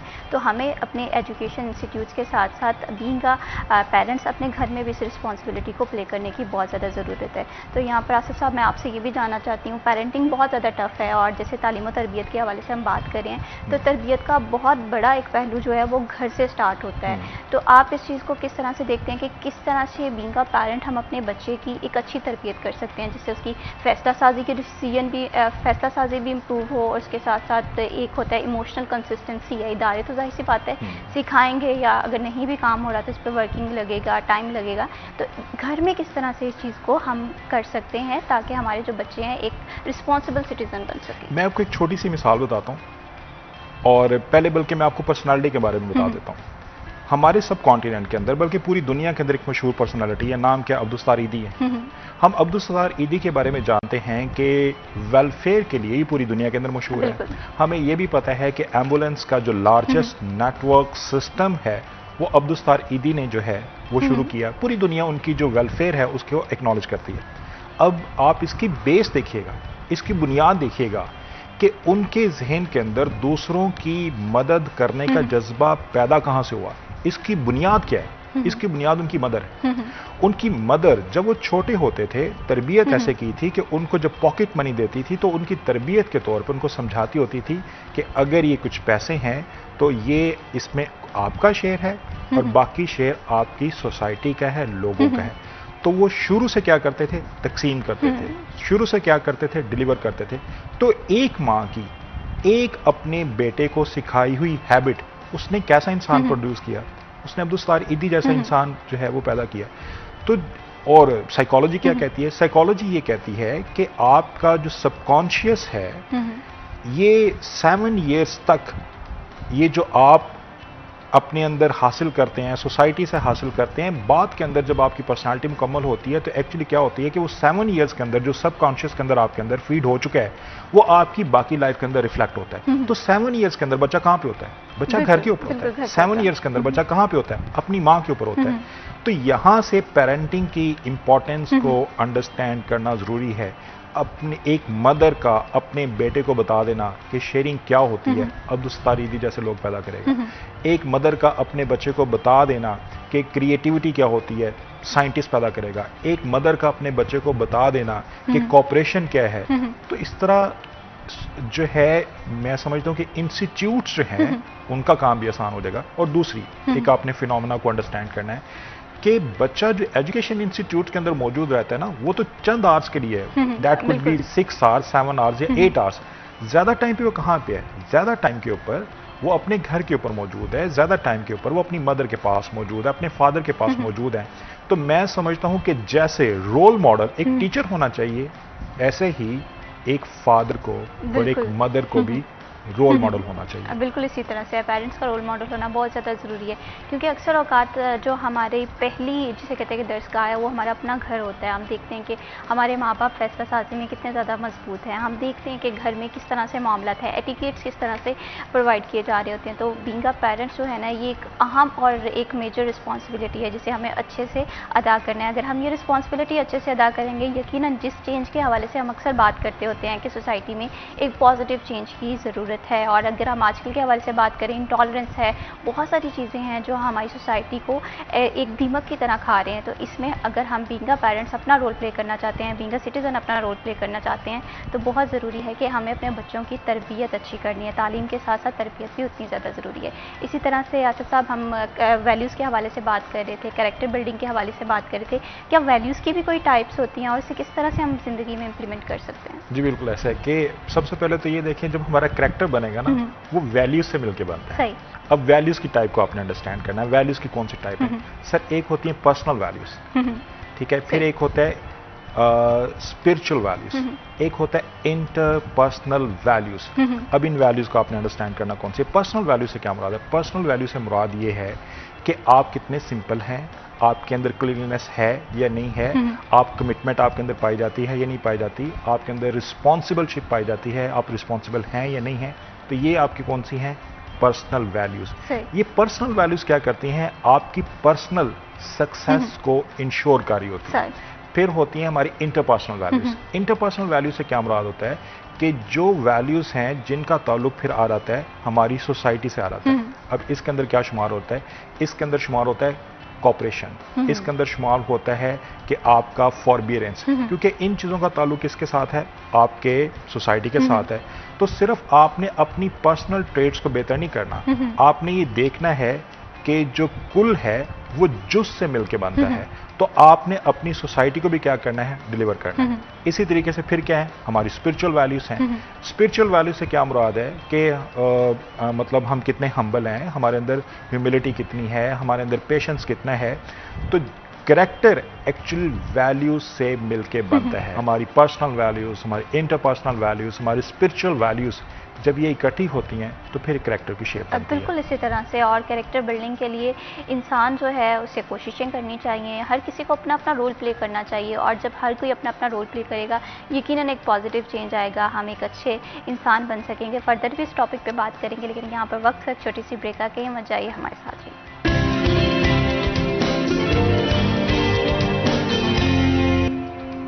सिटी एट 10 में वंस अगेन खुशामदीद। बात हो रही है कुछ मोटिवेशन के हवाले से, तालीम और एजुकेशन के हवाले से, और एक इंसान को बेहतर बनने के लिए अपने अंदर क्या क्या चेंजेस रिक्वायर्ड होते हैं। कैरेक्टर बिल्डिंग के साथ साथ मॉरल वैल्यूज़ भी ज़रूरी हैं, पर्सनल वैल्यूज़ भी ज़रूरी हैं। लेकिन एक इंसान है, जाहिर सी बात है, जब वो सोसाइटी में तरक्की करता है तो वो अकेला तरक्की नहीं करता, एक टीम की ज़रूरत होती है। एक टीम को किस तरह से बिल्ड करना है, यहाँ पर थोड़ी सी हम देखते हैं कि हमें कमी आ रही है, तो इस चीज़ को हम बेहतर कर सकते हैं। तो इसमें आसिफ साहब आप ही हमें बताएंगे कि टीम को किस तरह से बिल्ड किया जा सकता है। और जाहिर सी बात है, कामयाब होने के लिए बहुत सारे लोगों की ज़रूरत होती है, एक अकेला शख्स उस तरह से कामयाब नहीं हो सकता जब तक वो सबको साथ नहीं लेकर चलेगा। आप बिल्कुल सही कह रही हैं। अच्छा, मेरे फौरी तौर पर जो मेरे सामने एग्जाम्पल आई है ना, वो एग्जाम्पल कंपेनियंस ऑफ प्रॉफिट की आई है। नबी अकरम सल्लल्लाहु अलैहि वसल्लम की जो एग्जाम्पल है वो मेरे जहन के अंदर आई है। अब नबी अकरम सल्लल्लाहु अलैहि वसल्लम हाथ बुलंद करते हैं, दुआ मांगते हैं, और दुआ के अंदर किसको मांगते हैं? हजरत उमर फारूक रज़ियल्लाहु अन्हु को मांगते हैं। ये कौन है? ये वो हैं जो फुल ऑफ क्वालिटीज़ हैं। हज़रत उमर फारूक वो हैं जिनके जो एजुकेशन के अंदर, तालीम के अंदर भी अच्छे हैं, इंटरपर्सनल क्वालिटीज़ के अंदर भी अच्छे हैं। तो एक्चुअली जो टीम होती है ना, जब आपने गोल को हासिल करना हो तो वो कोई एक बंदा अकेला गोल या मकसद हासिल नहीं कर सकता। आपको उसके लिए टीम की ज़रूरत होती है।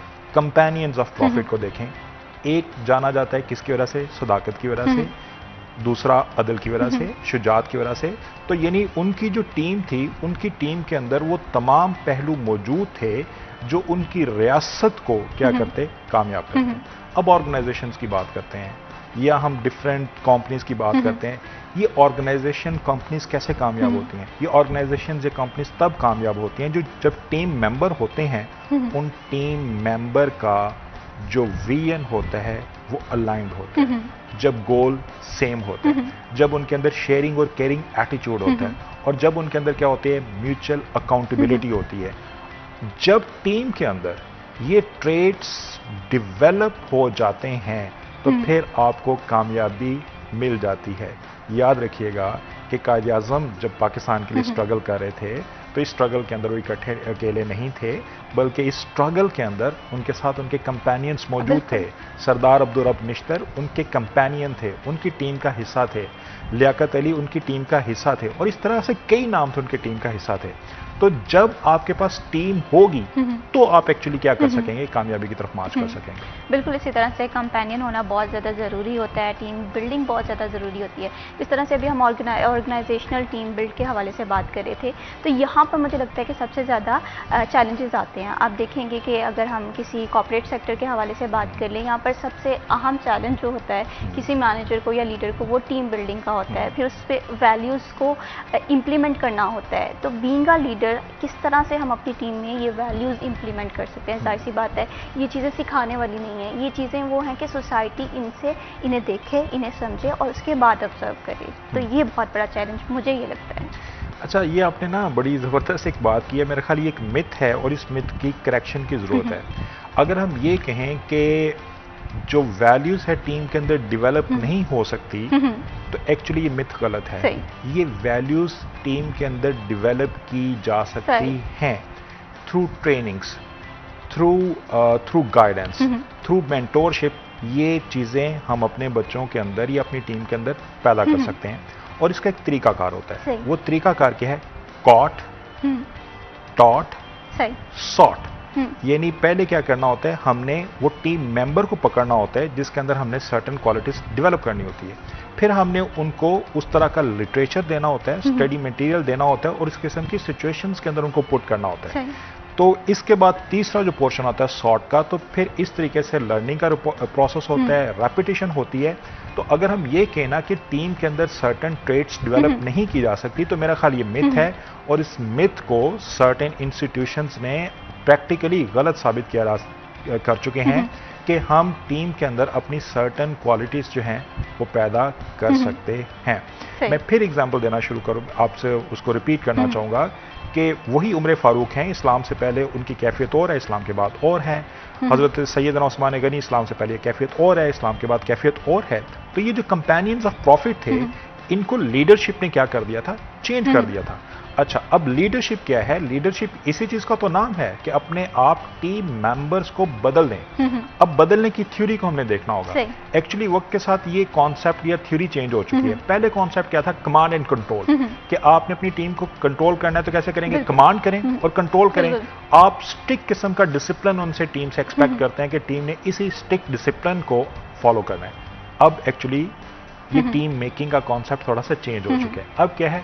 Trust and inspire. अब आपने अपनी टीम को ट्रस्ट देना है, उनको कॉन्फिडेंस देना है, उनको इंस्पायर करना है। अब आप कमांड एंड कंट्रोल की तरफ ना आए, बल्कि आप आए ट्रस्ट एंड इंस्पायर। जब आप उन्हें ट्रस्ट देंगे, जब आप उन्हें इंस्पायर करेंगे, तो आपके लिए टीम वो करेगी जिसको आप एक्सपेक्ट भी नहीं कर सकते। बिल्कुल इसी तरह से ये बहुत ज़्यादा ज़रूरी होता है कि आपका जो लीडर है वो आपको इंस्पायर कर रहा हो, आपको बेहतर इंसान बनाने के लिए कहीं ना कहीं मोटिवेट कर रहा हो। तो हम देखते हैं कि हमारी ज़िंदगी में मोटिवेशन जो है वो कम रह गई है, जिसकी वजह से हमें ऑर्गेनाइजेशंस में भी चैलेंजेस आते हैं, पर्सनल लाइफ में भी चैलेंजेस आते हैं। तो टीम बिल्डिंग बहुत ज़्यादा ज़रूरी है। अगर आप एक लीडर हैं, एक मैनेजर हैं, तो आपको अपने अंदर भी वो क्वालिटीज़ पैदा करने की ज़रूरत है ताकि आपकी जो टीम है वो आपके साथ चल सके। यहाँ पर आसिफ सरदार साहब, आपसे एक और चीज़ जानना चाहूँगी। यहाँ पर टीम के हवाले से बात हो रही है, तो मजमूई तौर पे जहाँ पर एक से ज़्यादा लोग काम करते हैं वहाँ पर कन्फ्लिक्ट भी आता है। उस कन्फ्लिक्ट को मैनेज करना एक अच्छा खासा टास्क बन जाता है। तो कन्फ्लिक्ट मैनेजमेंट किस तरह से की जाए ताकि टीम मैनेजमेंट जो है वो बेहतर तौर पर हो सके? हाँ, अब ये जो कॉन्फ्लिक्ट मैनेजमेंट है ना, कॉन्फ्लिक्ट मैनेजमेंट, अब इसके यानी सर्टेन पोर्शंस हैं। कॉन्फ्लिक्ट मैनेजमेंट किस वजह से होती है? ये सम टाइम पर्सनल रीजंस की वजह से हो सकती है, ये सम टाइम एंगर इश्यूज की वजह से हो सकती है, सम टाइम फाइनेंशियल इश्यूज की वजह से हो सकती है। तो मेरे ख्याल में आप इसको किसी जनरल क्राइटेरिया के अंदर नहीं रख सकते कि अगर ये सर्टन प्रॉब्लम डेवलप हो चुका है तो इसके लिए सर्टन फार्मूला लगाएंगे तो उसका वो ही इसका सोल्यूशन आ जाएगा। असल में क्या काम होता है कि लीडर का क्या काम होता है? वो सिचुएशन के मुताबिक सर्टन मेजर्स लेता है। ठीक है, उन ऑब्स्टेकल्स को जो रिमूव करता है, जो कॉपरेशन की राह के अंदर आ रहे हैं, उन ऑब्स्टेकल्स को रिमूव करता है जिसके दरमियान आपस में बैरियर डेवलप हो जाते हैं। तो एक्चुअली क्या है, जो आपके दरमियान जो बैरियर्स हैं उनको आप रिमूव कर दें तो आपका कॉपरेशन वाला सिनेरियो दोबारा डेवलप हो जाए। सही, बिल्कुल। पहले तो सबसे पहले तो इश्यूज को समझना बहुत ज़्यादा ज़रूरी है कि इशू है क्या और इशू किस तरह से रिजॉल्व किया जा सकता है। और एक कम्युनिकेशन में समझते हैं कैसा टूल है जिससे हम कन्फ्लिक्ट जो है इसे भी मैनेज कर सकते हैं। इसके साथ साथ अगर हम लीडरशिप के हवाले से बात करें तो यकीनन एक टीम को लेकर चलना अच्छा खासा एक बहुत बड़ा टास्क होता है। जाहिर सी बात है लीडर को भी कहीं ना कहीं चैलेंजेस का सामना करना पड़ता है क्योंकि इतने ज़्यादा दिमाग होते हैं, उन्हें एक साथ लेकर चलना, इतनी ज़्यादा साइकी को कंट्रोल करके लेकर चलना एक अहम इशू हो सकता है या टास्क हो सकता है। तो एक लीडर्स की क्वालिटी क्या है या क्या होनी चाहिए? अच्छा, लीडर कौन होता है? जो लीडर होता है ना वो विजनरी होता है। लीडर वो होता है जिसको अपने गोल, अपने मकसद का उसको पता होता है। लीडर वो होता है जिसके अंदर स्टेडफास्टनेस होती है। लीडर वो होता है जो अपने गोल उसने सेट कर दिया ना, फिर उस गोल के ऊपर अपनी कमिटमेंट पे ना वो कायम रहता है। लीडर वो होता है जो एग्जाम्पल बन के सामने आता है, ठीक है। अब ये सारी क्या चीजें थी, एब्स्ट्रैक्ट थी। अब इन सारी एब्स्ट्रैक्ट चीजों को आप क्या करें, जरा प्रैक्टिकल शेप के अंदर लेके आएं। आप चाइना की मिसाल ले लें और माओ की मिसाल ले लें। अगर मैंने कहा कि जो लीडर है विजनरी होना चाहिए, तो आपको माओ के अंदर नजर आएगा कि वो विजनरी थी। अगर उनको अपने मकसद के, मैंने कहा लीडर कौन होता है, जिसने स्टेडफास्ट होना है, जिसके अंदर कमिटमेंट होनी है, तो आपको नजर आएगा। जो माओ थे, जब सरकमस्टांसेस टफ हो गए थे, चैलेंजेस थे, तो वहां के ऊपर वो आपको मुस्तकिल मिजाज नजर आए। फिर लीडर कौन होता है, जो एग्जाम्पल सेट करता है। लीडर वो होता है जो खुद एग्जाम्पल बन के सामने आ रहा होता है। तो वो ये नहीं करता कि अपनी टीम को चैलेंज दे देता है और खुद चैलेंज से हटके साइड पे हो जाता है। तो अगेन आप इनकी मिसाल लें, माओ की मिसाल लें, तो आपको नजर आएगा कि चाहे ये लॉन्ग मार्च का टाइम था, तो अपनी टीम के साथ लॉन्ग मार्च कर रहे थे, तो सारे उनके सामने मौजूद थे। ये सिर्फ एक लीडर की बात नहीं है। आप दुनिया के अंदर जितने बड़े रेवोल्यूशंस हुए हैं, उन रेवोल्यूशंस का नाम ले, आपको ऐसे ही शख्सियात नजर आएंगी। आपको फिडेल कास्ट्रो नजर आएगा, वो प्रैक्टिकली मैदान के अंदर नजर आएगा। आपको होगियो चावेज मैदान के अंदर नजर आ जाएगा। आपको नजर आएगा कि अब्राहम लिंकन था, वो प्रैक्टिकली वहां पे काम कर रहा था। और नेल्सन मंडेला की एग्जाम्पल है, आपको नजर आएगा वो प्रैक्टिकली काम कर रहा है। सिमिलरली आप कायदे आज़म की एग्जाम्पल लें, तो कायदे आज़म देखें कि अगर कोई ये इवेंट था, हिस्ट्री के डिसाइसिव इवेंट्स थे, खिलाफत मूवमेंट थे, उनके जो कंपेनियंस कह रहे थे, दोस्त कह रहे थे कि शायद आपका खिलाफत मूवमेंट में शामिल होने का ना होने का फैसला सही नहीं है, तो उनका विजन क्लियर था। उन्होंने कहा नहीं, मेरा फैसला दुरुस्त है। और फिर वो कैसे लीडर थे, वो वैसे लीडर थे कि जो उनके मुंह से जो बात निकलती थी, तो लोगों को पूरा ट्रस्ट होता था कि ये बात दुरुस्त है। अगेन मेरा ख्याल में कि लीडरशिप की सबसे बड़ी एग्जाम्पल नबी अकरम सल्लल्लाहु अलैहि वसल्लम से बड़ी एग्जाम्पल हो ही नहीं सकती है। जब हमने करैक्टर का भी नाम लिया, तो उनसे बड़ी करैक्टर की बड़ी मिसाल हो भी नहीं सकती। तो लीडरशिप ये है कि जब मैदान अमल में मौजूद हैं, सब ने पेट पे पत्थर बांधे हुए हैं, तो नबी अकरम सल्लल्लाहु अलैहि वसल्लम ने फरमाया कि देखें मेरे पेट पे 2 पत्थर हैं। तो लीडरशिप ये है, ठीक है, जिसके अंदर लीडर लीड करता है एग्जाम्पल्स के साथ। तो लीडर कौन है, हु नोज द वे, बिल्कुल बिल्कुल इस तरह से, who shows the way, who goes the way, उसको रास्ते का पता भी होता है, उसको रास्ता दिखाना भी आता है और रास्ते पे चल के भी दिखाता है। बिल्कुल इसी तरह से लीडर का क्रेडिबल होना भी बहुत ज़्यादा ज़रूरी है, सबको साथ लेकर चलना बहुत ज़्यादा ज़रूरी है। और जहाँ पर बहुत सारे मसले मसाइल हों, तो सबसे ज़्यादा उन मसलों को खुद सामना करना, पहले खुद से सामना करना बहुत ज़्यादा ज़रूरी होता है। तो एक लीडरशिप क्वालिटीज़ जो हैं, क्या ये भी डेवलप की जा सकती हैं? जिस तरह से हमने बात की कि वैल्यूज़ हैं, ये डेवलप हो सकती हैं, या एक लीडर है वो तो एक विजनरी इंसान होता है, तो क्या विजन जो है ये इंसान इम्प्रूव कर सकता है, डेवलप कर सकता है, किस तरह से? वो एक राइटर है, वो कहता है कि जो यकीन की राह पे चल पड़े उन्हें मंजिलों ने पनाह दी। तो लीडरशिप को भी डेवलप किया जा सकता है। कैसे? सर्टन क्वालिटीज अपने अंदर आप डेवलप करें। सर्टन क्वालिटी से क्या मुराद है, जैसे मैंने बताया कि लीडर के अंदर विजनरी होना जरूरी है, इसी तरीके से इंटेग्रिटी होना जरूरी है। लीडर के अंदर फॉरबियरेंस होना जरूरी है, लीडर के अंदर पेशेंस होना जरूरी है, लीडर के अंदर जो है उसका स्टेडफास्टनेस उसकी ज़रूरी है, उसका मुस्तकिल मिजाज होना ज़रूरी है। तो सर लीडरशिप अपने बच्चों के अंदर डेवलप की जा सकती है। अब ये वो कॉन्सेप्ट नहीं है कि क्रिस्मेटिक सिर्फ लीडरशिप होगी, सिर्फ ये होगा कि कोई इनबॉर्न किसी के अंदर क्वालिटीज़ होंगी तो वही लीडर बन सकेगा, बल्कि क्या है कि हम अपने इंस्टीट्यूट्स के अंदर सर्टन क्वालिटीज़ अपने बच्चों के अंदर डेवलप कर सकते हैं, फिर उनको लीडरशिप की तरफ लाया जा सकता है। अगेन आप डिफरेंट कंट्रीज़ की आप एग्जाम्पल लें, डिफरेंट कंट्रीज़ के अंदर आप अपने पड़ोसी कंट्री है चाइना है, उसके अंदर एग्जाम्पल है, तो उसके अंदर क्या होती है, ये सिर्फ गवर्नमेंट्स नहीं चाह रही होती, बल्कि उनके साथ क्या होती है, शैडो गवर्नमेंट्स होती है। इसी तरह से उन शैडो गवर्नमेंट्स के अंदर क्या होता है, उन शैडो गवर्नमेंट्स के अंदर जो फ्यूचर जो लीडरशिप होती है उसको प्रिपेयर किया जा रहा होता है। बिल्कुल इसी तरह से आप इससे भी पीछे चले जाएं। सर आपसे फर्दर भी पॉइंट ऑफ व्यू जानेंगे, क्योंकि लीडरशिप जो है एक मजबूत लीडरशिप किसी भी इदारे को चला सकती है, सोसाइटी में चेंज लेकर आ सकती है। लीडरशिप के हवाले से फर्दर भी डिस्कशन करेंगे, लेकिन यहाँ पर वक्त हुआ एक छोटी सी ब्रेक का, कहीं मत जाइए, हमारे साथ रहिए। सिटी एट 10 में वंस अगेन खुशामदीद। बात हो रही है एजुकेशन के हवाले से कि सोसाइटी में हम सब लोग चाहते हैं कि ऐसी सोसाइटी हो जहाँ पर सबको सबके राइट्स मिल रहे हों, जहाँ पर टॉलरेंस भी हो, जहाँ पर इंसाफ भी हो, जहाँ पर खुदर गुजर भी हो। लेकिन इस सोसाइटी को बनाना पड़ेगा, और वो सोसाइटी को हम किस तरह से बना सकते हैं? तालीम के ज़रिए बना सकते हैं, तरबियत के ज़रिए बना सकते हैं। सब लोग अपना अपना रोल जब प्ले करेंगे, एक अच्छा लीडर बन के हम एक डायरेक्शन की तरफ लेकर जाएंगे सोसाइटी को, तो ये सारी चीज़ें जो हैं वो हकीकी मायनों में हम सोसाइटी में इम्प्लीमेंट कर सकते हैं। और इसी के साथ साथ अगर हम एजुकेशन ट्रेंड सेट के हवाले से बात करें तो मैं ये समझ रही हूँ कि हर साल गुजरते साल के साथ साथ एजुकेशन ट्रेंड भी चेंज हो रहे हैं। अगर आज से हम 5-10 साल पहले देखें तो केमिस्ट्री की फील्ड में इतनी वेरिएशन नहीं थी, आज केमिस्ट्री की फील्ड में बहुत वेरिएशन है, फिजिक्स में बहुत वेरिएशन है, कंप्यूटर साइंस सॉफ्टवेयर इंजीनियरिंग में बहुत ज़्यादा वेरिएशन आ गए, इंफॉर्मेशन टेक्नोलॉजी आ गया, आर्टिफिशियल इंटेलिजेंस आ गया। तो किस तरह से हम एजुकेशन के इस ट्रेंड को चेंज होता हुआ देख रहे हैं, लेकिन अपनी ज़िंदगियों में किस तरह से इम्प्लीमेंट कर सकते हैं, इस पर आसिफ सरदार साहब हमारे साथ मौजूद हैं। इनसे एक एक्सपर्ट पॉइंट ऑफ व्यू लेते हैं ताकि हम लोग अपनी ज़िंदगियों में इस चीज़ का फ़ायदा उठा सकें। सर बताइएगा कि जिस तरह से फील्ड जो है वो तरक्की कर रही है, आर्टिफिशियल इंटेलिजेंस का दौर बहुत ज़्यादा हो गया है, किस तरह से हम अपनी ज़िंदगियों में इस जो चेंज है, ट्रेंड का चेंज है, वो इम्प्लीमेंट कर सकते हैं और एक बेहतर इंसान बन सकते हैं। अच्छा, अब ये हमें ये दो एक्चुअली क्वेश्चंस हो गए हैं, दोनों क्वेश्चंस को हम सेग्रीगेट करते हैं और उसको अंडरस्टैंड करते हैं। पहली बात तो ये है कि अब ट्रेंड्स चेंज हो चुके हैं। आपने केमिस्ट्री के सब्जेक्ट का आपने नाम लिया, तो अब मैं एजुकेशन इंस्टीट्यूट्स के अंदर देखता हूँ कि जैसे पहले केमिस्ट्री के सब्जेक्ट्स के अंदर स्टूडेंट्स की इनरोलमेंट होती थी, अब मैं देखता हूँ कि वैसे इनरोलमेंट नहीं हो रही। अच्छा, ये इनरोलमेंट क्यों नहीं हो रही? क्योंकि हम देखते हैं कि प्रैक्टिकली उनकी यूटिलिटी या उनकी जो जॉब्स हैं वो कम होती जा रही हैं।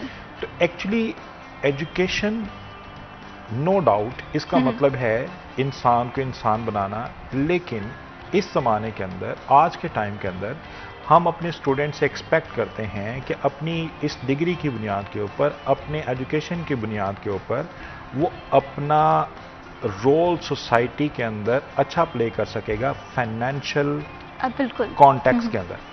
अच्छा, अब हम देखते हैं कि ट्रेंड्स चेंज हो चुके हैं। अब ये कौन सा दौर आ चुका है? आर्टिफिशियल इंटेलिजेंस का दौर आ चुका है। अब ये कौन सा दौर आ चुका है? साइबर सिक्योरिटी का दौर आ चुका है। अब ये कौन सा दौर आ चुका है? अब ये डाटा मैनेजमेंट का दौर आ चुका है।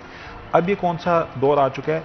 अब इस दौर के अंदर आपके सामने जो कन्वेंशनल सब्जेक्ट्स है, वो कन्वेंशनल टीचिंग थी, ये कन्वेंशनल सब्जेक्ट्स और कन्वेंशनल टीचिंग, ये सारी ऑब्सोलीट होती जा रही है, ये हटती जा रही है।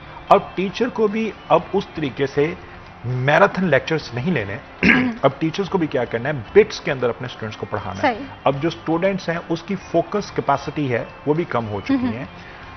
तो एक्चुअली हमें ये समझना है कि ये जो मॉडर्न ट्रेंड है, मॉडर्न डायनेमिक्स है, इस मॉडर्न डायनेमिक्स के मुताबिक हमें अपने स्टूडेंट्स को प्रिपेयर करना है। जो डिग्री, ये आपको पता है कि रेवोल्यूशन का टाइम इतना ज़्यादा चेंज होता जा रहा है कि ये तकरीबन अब 12 डेज के ऊपर नॉलेज आता जा रहा है। फिर 12 डेज से मुराद हो सकता है, बल्कि ये भी हो सकता है कि आज जिस डिग्री को हमने इंपॉर्टेंट समझ के हमने जिसके ऊपर काम करना शुरू किया है, वो जब तक हमारी डिग्री मुकम्मल हो, चेंजेस इतनी फास्ट आ रही हैं कि उन डिग्रीज की जो इम्पोर्टेंस है वो लूज होती जा रही है। तो इन चेंजिंग ट्रेंड्स को अंडरस्टैंड करना हमारे लिए बड़ा जरूरी है।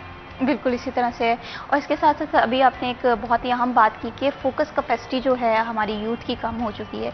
तो ये कहीं ना कहीं एक जर्नल इशू आप इसे देख रहे हैं या इसके पीछे कोई फैक्ट्स एंड फिगर्स हो गए हैं जिसकी वजह से हमारे यहाँ कैपेसिटी उस तरह से, हम देखते हैं कि इमोशनल इनकन्सिस्टेंसी तो है ही है, लेकिन इसके साथ साथ फोकस कैपेसिटी भी है। हम देखते हैं बात करते करते इंसान जूम आउट हो जाता है, और ये जो असर है ये ना सिर्फ इंसान की पर्सनल लाइफ पे होता है बल्कि उसके प्रोफेशनल करियर पे भी होता है, उसके एजुकेशन के अकॉर्डिंग भी होता है। तो इसके पीछे क्या फैक्टर एंड फिगर हो सकते हैं? अच्छा, अब इसके अंदर क्या है कि हमारी सोसाइटी के अंदर अब डिस्ट्रैक्शंस बहुत हैं। अब ये डिस्ट्रैक्शंस की डिफरेंट फॉर्म्स हैं। ये डिस्ट्रैक्शंस ये सोशल मीडिया की फॉर्म के अंदर भी हो सकती है, ये डिस्ट्रैक्शन हो सकती है कि हमारे जो प्रॉब्लम्स हैं उसकी बुनियाद के ऊपर भी हो सकती है। अब जैसे पहले जो फोकस लेवल था, अब वो फोकस लेवल इन डिस्ट्रैक्शंस की वजह से क्या हो चुका है, वो कम हो चुका है। अब हम अगर रील भी देखते हैं या सोशल मीडिया भी देखते हैं तो शायद 3, 4, 5 सेकंड के लिए हम उसको देखते हैं और उसके बाद फिर हम उसको फौरी तौर पे क्या करते हैं, वो उसको साइड पे कर देते हैं। तो एक्चुअली अगर हमने एक लंबी रेस जो है उसका घोड़ा बनना है, हमने एक मैराथन किस्म की रेस का हिस्सा बनना है ना, तो एक्चुअली फिर अपने फोकस को डेवलप करना पड़ता है। फिर आपको क्या करना पड़ता है कि जो आपके रास्ते के अंदर जो डिस्ट्रैक्शंस हैं उनको हटाना पड़ता है। मेरा क्या मुराद है, मेरा कहने का मकसद ये है कि अगर आपने अच्छा क्रिकेटर बनना है तो फिर आपको फोकस डेवलप करना है। फिर उसके अंदर के रास्ते के अंदर कोई भी डिस्ट्रैक्शंस हैं, उन डिस्ट्रैक्शंस को आपने रिमूव करना है। आप अच्छा बॉक्सर बनना चाहते हैं, आप अच्छा स्विमर बनना चाहते हैं, तो फिर डेफिनेटली आपको अपने गोल के ऊपर, अपने प्रोफेशन के ऊपर, अपने टारगेट के ऊपर फोकस करना पड़ेगा। अगर आपने अपना फोकस लूज कर दिया, आप स्विमर भी बनना चाहते हैं, स्मोकिंग भी नहीं छोड़ना चाहते, तो ये दो चीजें ना वो मुमकिन नहीं। एक्चुअली वो राइटर है, वो क्या कहता है कि अगर आपको उड़ने का शौक है ना, अगर उड़ने का शौक है तो जो मट्टी से रगबत है ना अपनी, कम करना पड़ेगा। इसी तरीके से अगर एक जो है, अगर एक बिल्ली है, उसने अगर शेर बनना है तो फिर उसको चूहे खाने की आदत जो है वो छोड़नी पड़ेगी।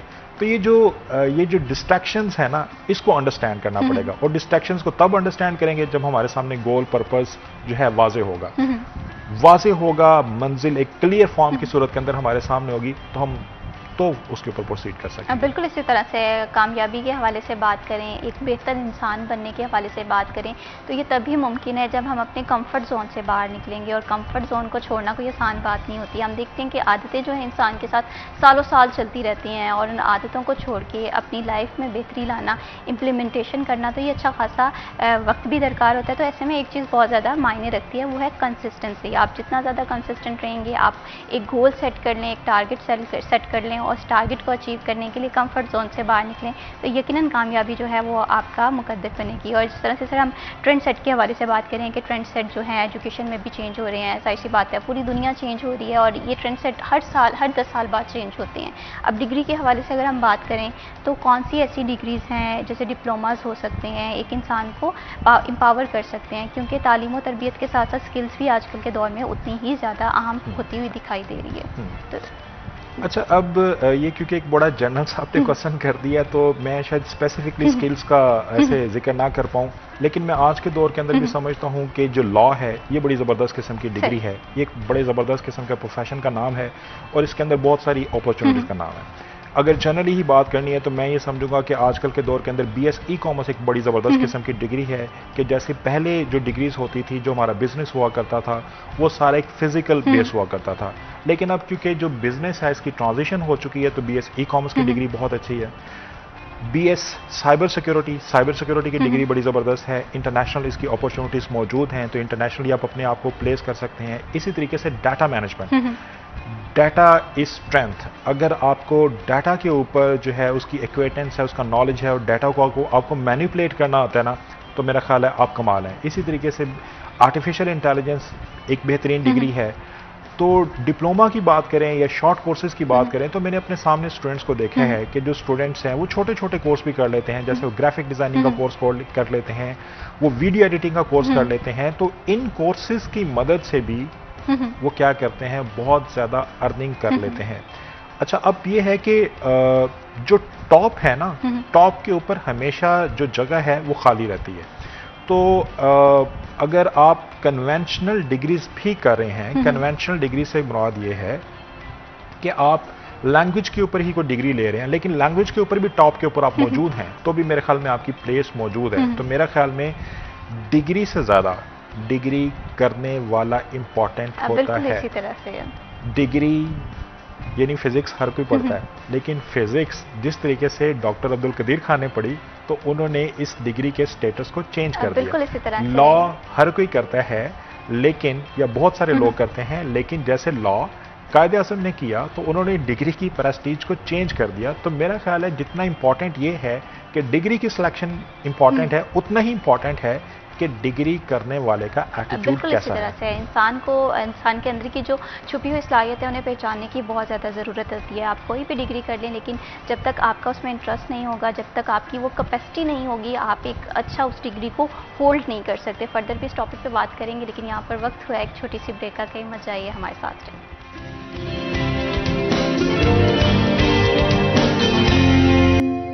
सिटी एट 10 में वंस अगेन खुश आमदीद। बात हो रही है इंसान के अंदर छुपी हुई सलाहियतों के हवाले से। जैसे हम ब्रेक पे जाने से पहले बात कर रहे थे कि इंसान को अपने आप को पहचानने की बहुत ज़्यादा ज़रूरत होती है, और इसी के साथ साथ हमने बात की कि सोसाइटी में अगर हम बात करते हैं चेंज की, तो टीम बिल्डिंग बहुत ज़्यादा ज़रूरी होती है। लेकिन इसके साथ साथ मैं समझती हूँ एक चीज़ बहुत ज़्यादा ज़रूरत होती है जिसे हमें समझने की ज़रूरत है, वो है सोशल वैल्यूज़।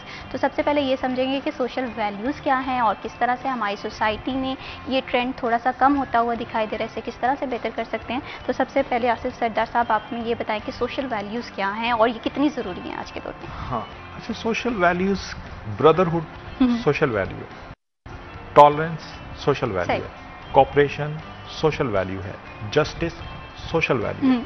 अच्छा, हमने अपने एंसेस्टर्स के अंदर, अपने बड़ों के अंदर क्या बात देखी थी कि वो सिर्फ अपनी ज़ात के बारे में नहीं सोचते थे, बल्कि वो अपने गिर्द लोगों के बारे में भी सोचते थे। तो उनकी नॉर्म्स थी, वो शाम को इकट्ठे होते थे। उस वक्त इंसानों की, लोगों की अहमियत होती थी। जो ब्रदरहुड वाला कॉन्सेप्ट है वो बड़ा स्ट्रांग होता था। अब ये ब्रदरहुड वाला जो कॉन्सेप्ट है ये थोड़ा क्या होता जाता है, वीक होता जा रहा है। तो एक राइटर है वो कहता है कि जो सोसाइटी है ये भी सुसाइड कर लेती है। अब ये इसकी सुसाइड कौन कौन सी है? वो कहता है कि एक सुसाइड है इगोइस्टिक सुसाइड। ये इगोइस्टिक सुसाइड कैसी होती है? इगोइस्टिक सुसाइड ये होती है कि जिसके अंदर इंसान और सोसाइटी आपस के अंदर ला ताल्लुक हो जाते हैं और बेखबर हो जाते हैं। सोसाइटी इस चीज की परवाह नहीं करती कि उस एक शख्स के साथ क्या हो रहा है, और एक शख्स को नहीं पता होता कि मैंने सोसाइटी के अंदर वो क्या करना है। वो कहता है कि इसकी एक दूसरी टाइप है। वो दूसरी टाइप क्या है? अल्ट्रुस्टिक टाइप, अल्ट्रुस्टिक सुसाइड। अच्छा, ये अल्ट्रुस्टिक सुसाइड कौन सी? अल्ट्रुस्टिक सुसाइड ये है कि हमें क्या करना चाहिए, हमें अपनी ज़ात की, इमोशंस की या सर्टन चीज़ों की कुर्बानी कर देनी चाहिए, और उस कुर्बानी से क्या करना चाहिए, अपने साथ वालों के लिए कुछ आसानी पैदा करनी चाहिए या सहूलत पैदा करना चाहिए। फर्ज करें मेरा अगर थोड़े के अंदर गुजारा है तो मुझे, और मेरे पास ज़्यादा है तो मुझे अपनी नीड्स को थोड़ा सा कम कर लेना चाहिए, और दूसरों के लिए मैंने क्या करना चाहिए, मुझे उनके लिए सपोर्टिंग एलिमेंट करना चाहिए। तो आपका कहना ये है कि हम किस तरह क्या कर रहे हैं, हम अल्ट्रुस्टिक सोसाइटी से मूव कर रहे हैं किसकी तरफ? इगोइस्टिक सोसाइटी की तरफ। अब फिर हम अपने सामने मॉडल देख लेते हैं। मॉडल हमारे सामने माइग्रेशन है, हिजरत है। नबी अकरम सल्लल्लाहु अलैहि वसल्लम वो हिजरत करके आते हैं। कहाँ से? वो मक्का से हिजरत करके आते हैं, मदीना की तरफ आते हैं। तो देखें कि उस वक्त सोशल वैल्यूज़ कितनी स्ट्रांग थी। उस वक्त ब्रदरहुड का कॉन्सेप्ट जो है वो कितना स्ट्रांग था। अगर कोई ज़मींदार था, कुछ तिजारत करते थे, तो उन्होंने देखा कि हमारे साथ भाई मौजूद हैं जो वो रिश्ते के अंदर इस्लाम की वजह से उनके भाई बने, तो उन्होंने उनको अपॉर्चुनिटीज़ को देना शुरू कर दी। तो क्या उन्होंने तरक्की नहीं की?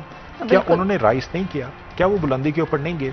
तो एक्चुअली इस जहन से, अपने जहन से इस मिथ को निकालना चाहिए, इस कॉन्सेप्ट को निकालना चाहिए कि हम शेयर करेंगे तो कुछ कमी आ जाएगी। नहीं, जब आप शेयर करते हैं तो इसके अंदर इजाफा होता है। जब आप मोहब्बत को तकसीम करते हैं तो इसके अंदर इजाफा होता है। जब आप पेशेंस है इसको तकसीम करते हैं ना, तो सोसाइटी के अंदर एक अच्छी फिजा पैदा होती है। हाँ, जब आप चीजें समेटना शुरू कर देंगे, उनको अपने तक मुख्तसर करना शुरू कर देंगे ना, तो मेरे ख्याल में फिर चैलेंजेस आएंगे, फिर प्रॉब्लम आएगी। बिल्कुल इसी तरह से शेयरिंग इज़ केयरिंग कहा जाता है, और मैं ये समझती हूँ कि जो दुख हैं वो भी कम बांटने से जो है वो कम होते हैं। किसी का दुख या दर्द सुन लेना ये भी आजकल के दौर में बड़ी बात होती है। इसी तरह से अपनी खुशियों में किसी को शामिल कर देना, खासकर वो जिनकी खुशियाँ थोड़ी सी कम हैं, जो थोड़े से मायूस हैं या थोड़े से डिप्रेस हैं, तो यकीनन आप जो है अपनी खुशियों में जब लोगों को शामिल करते हैं तो एक पॉजिटिव चेंज की बात हम अक्सर करते हैं। वो पॉजिटिव चेंज यही है।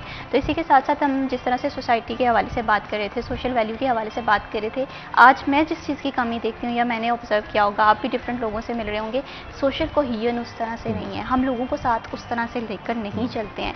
सोशल कोहिजन को आप आज के दौर में किस तरह से देखते हैं, किस तरह से हम इसे इम्प्रूव कर सकते हैं, इस हवाले से आप क्या कहेंगे? बड़ी ज़बरदस्त बात। अच्छा, अल्लामा इकबाल का एक शेर है, वो मुझे लगता है कि शायद इंग्लिश के अंदर जरा ज़्यादा समझ आता है। वो ये कहते हैं कि a wave matter in sea outside nothing, an individual matter in nation, outside nothing। यानी जो एक वेव है उसकी पहचान किससे है? समुंदर से है। अगर वो समुंदर से निकल गई ना तो अपनी पहचान को खो देगी। इसी तरीके से जो एक शख्स है उसकी पहचान किससे है? उसकी कौम से, उसकी मिल्लत से है, उसकी सोसाइटी से है। अगर वो सोसाइटी से निकल आएगा ना तो अपनी पहचान को खो देगा। अच्छा, अब इम्पॉर्टेंट ये है कि हम अपनी पहचान को कायम रखें। अब हम सिर्फ इस्लाम की बात नहीं कर रहे, हम इंसानियत ही की अगर हम बात कर लें तो इंसानियत की मिराज ये है कि आप अपने साथ वाले का ख्याल रखें। इंसानियत की मुराद ये है कि आप कोऑपरेशन की तरफ आएं। आप आज के दौर के अंदर वो देख लें कि आज के दौर के अंदर वो लोग जिनको जो टॉप के ऊपर हैं, जिनके पास बहुत ज़्यादा पैसे मौजूद हैं, इसके अंदर बिल गेट्स वगैरह की एग्जांपल आती है, तो ये लोग क्या करते हैं, जब इनके पास बहुत ज़्यादा रकम मौजूद है तो इस बहुत ज़्यादा रकम को वो जो है लग्जरीज के अंदर इस्तेमाल नहीं करते। कहाँ पे इस्तेमाल करें? वो पोलियो के लिए इस्तेमाल करें ताकि इसकी इरेडिकेशन हो सके, वो सोशल वेलफेयर के कामों के अंदर इस्तेमाल करें। तो आपको दौलत इकट्ठा करने से कभी भी इतना सुकून नहीं आ सकता जितना दौलत तकसीम करने से। आपको खुद के लिए जो राहत इकट्ठे करने से इतना कभी भी सुकून नहीं आ सकता, जब उतना सुकून नहीं आ सकता जितनी इस चीज के अंदर राहत है कि जब आप दूसरों के लिए क्या करें, आसानी का वो बाइस बने। तो मेरा ये ख्याल है कि सिर्फ ये हमारा जो थॉट प्रोसेस है, इस थॉट प्रोसेस को बेहतर करने की ज़रूरत है या इम्प्रूव करने की ज़रूरत है। जब हमारा थॉट प्रोसेस ये बन जाएगा कि बांटने से कमी नहीं आती, तो सोसाइटी खुद ब खुद क्या करना शुरू कर देगी, बेहतर होना शुरू कर देगी। बिल्कुल इसी तरह से सोसाइटी की बेहतरी के हवाले से बात करें या एक इंसान के अंदर एक पॉजिटिव चेंज के हवाले से बात करें, तो अगर वो सबको साथ लेकर चलेगा तो यकीनन उसके अंदर खुद का जो एक कहीं ना कहीं डिप्रेशन है, कहीं ना कहीं वो टेंशन हैं या बीमारियाँ, कहीं ना कहीं जाहिर सी बात है जिस तरह से दौर तरक्की कर रहा है, इस तरह से इंसान के मसाइल जो हैं वो भी हमें बढ़ते हुए दिखाई दे रहे हैं। तो जब इंसान के आसपास ऐसे लोग होंगे जिसकी वो मदद कर चुका है या वो उसकी मदद कर सकते हैं, तो एक पॉजिटिव चेंज आएगा। और इसी के साथ साथ आसिफ सरदार साहब एक और अहम इशू होगा, बल्कि आप लोगों से मिलते होंगे, यहाँ पर आप मुझे बताएंगे कि मैं इस बात में कितना मैंने ऑब्जर्व किया या नहीं। एक चीज़ देखते हैं, इंटॉलरेंस बहुत ज़्यादा है, ठीक है, और इसके साथ साथ हम देखते हैं लोगों को माफ़ नहीं उस तरह से होता। तो ये दो चीज़ें एक इंसान किस तरह से अपने अंदर लेकर आ सकते हैं, क्योंकि मैं ये समझती हूँ कैरेक्टर बिल्डिंग के लिए ये दो चीज़ें बहुत ज़रूरी हैं। तो इस हवाले से आप क्या कहेंगे? फितरत से सीखें। फितरत से सीखें। फितरत हमें क्या सिखाती है कि फूल की खुशबू उसके अपने लिए नहीं है, वो लोगों के लिए। फितरत से सीखें कि ये जो बहार है उसके रंग उसके अपने लिए नहीं है, लोगों के लिए। सूरज की रोशनी उसकी अपने लिए नहीं है, लोगों के लिए। तो ये देखें ना, फिर अपने सामने हम होली प्रॉफिट सल्लल्लाहु अलैहि वसल्लम की एग्जांपल रखते हैं। फतह मक्का हो जाते हैं, वो लोग जो पहले उनके ऊपर जुल्म करते हैं, तो उनके लिए क्या ऐलान करते हैं? उनके ऐलान करते हैं कि आपके लिए आम माफ़ी है। नेल्सन मंडेला है, उसको इतने साल इम्प्रिजनमेंट के लिए रखा जाता है, जब वो जेल से बाहर आता है तो क्या कहता है कि आम माफ़ी है। तो चीज़ें सर बड़ी सिंपल हैं। चीज़ें ये हैं कि आप वसाइल को अपने तक मुख्तसर करके ना रखें, आप वसाइल को तकसीम करें। तो ये जो आपने कहा ना इनटॉलरेंस, ये इनटॉलरेंस एक्चुअली हसद की एक शक्ल है। अब हसद क्या है, ये बड़ी इंपॉर्टेंट बात है। हसद अल्लाह की तकसीम को ना मानना है।